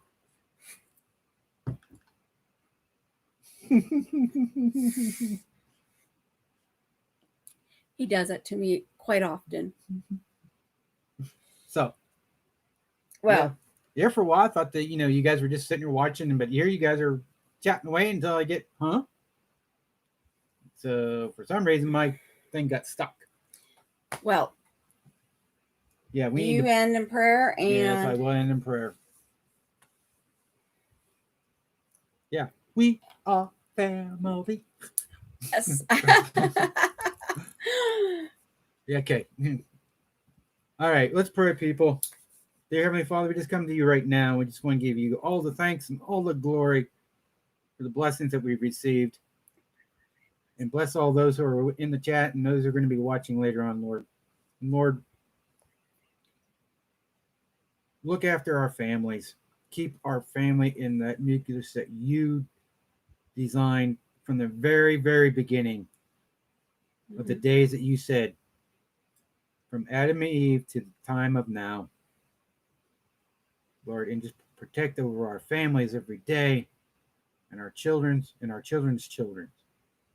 Lord, we bless you too, also, Lord, for our country. I know those other countries out there, Lord, guide upon them as you guide our country every day. Watch upon our presidents and our world leaders. Guide them, Lord, to the very essence of your will and your way, Lord. In this we pray in Jesus' name. Amen. Amen. And that each and every one of you are covered by the blood of Jesus Christ and protected. Right. Amen. And healed. If you got ailment of any sort, we love you all. As God loves you. Yep. And we always say, God, family, and country, GFC. I got it in. Yeah, but see, I write God bless, and you just write GFC. Yeah. Well, I typed it in really quick. I wanted to be in there before you, because you've been picking on me all night. You've been picking on me all day. So.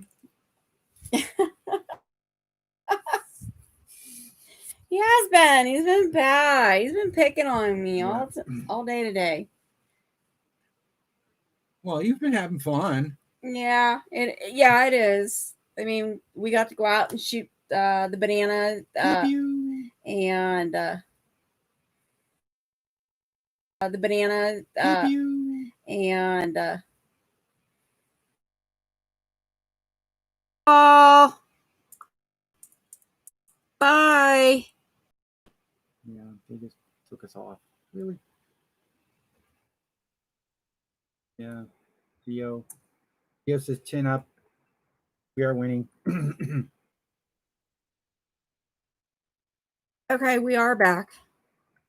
Oh, We got cut. Yeah, we got cut and everything. So we're just going to say goodbye, but we love you all. God loves you.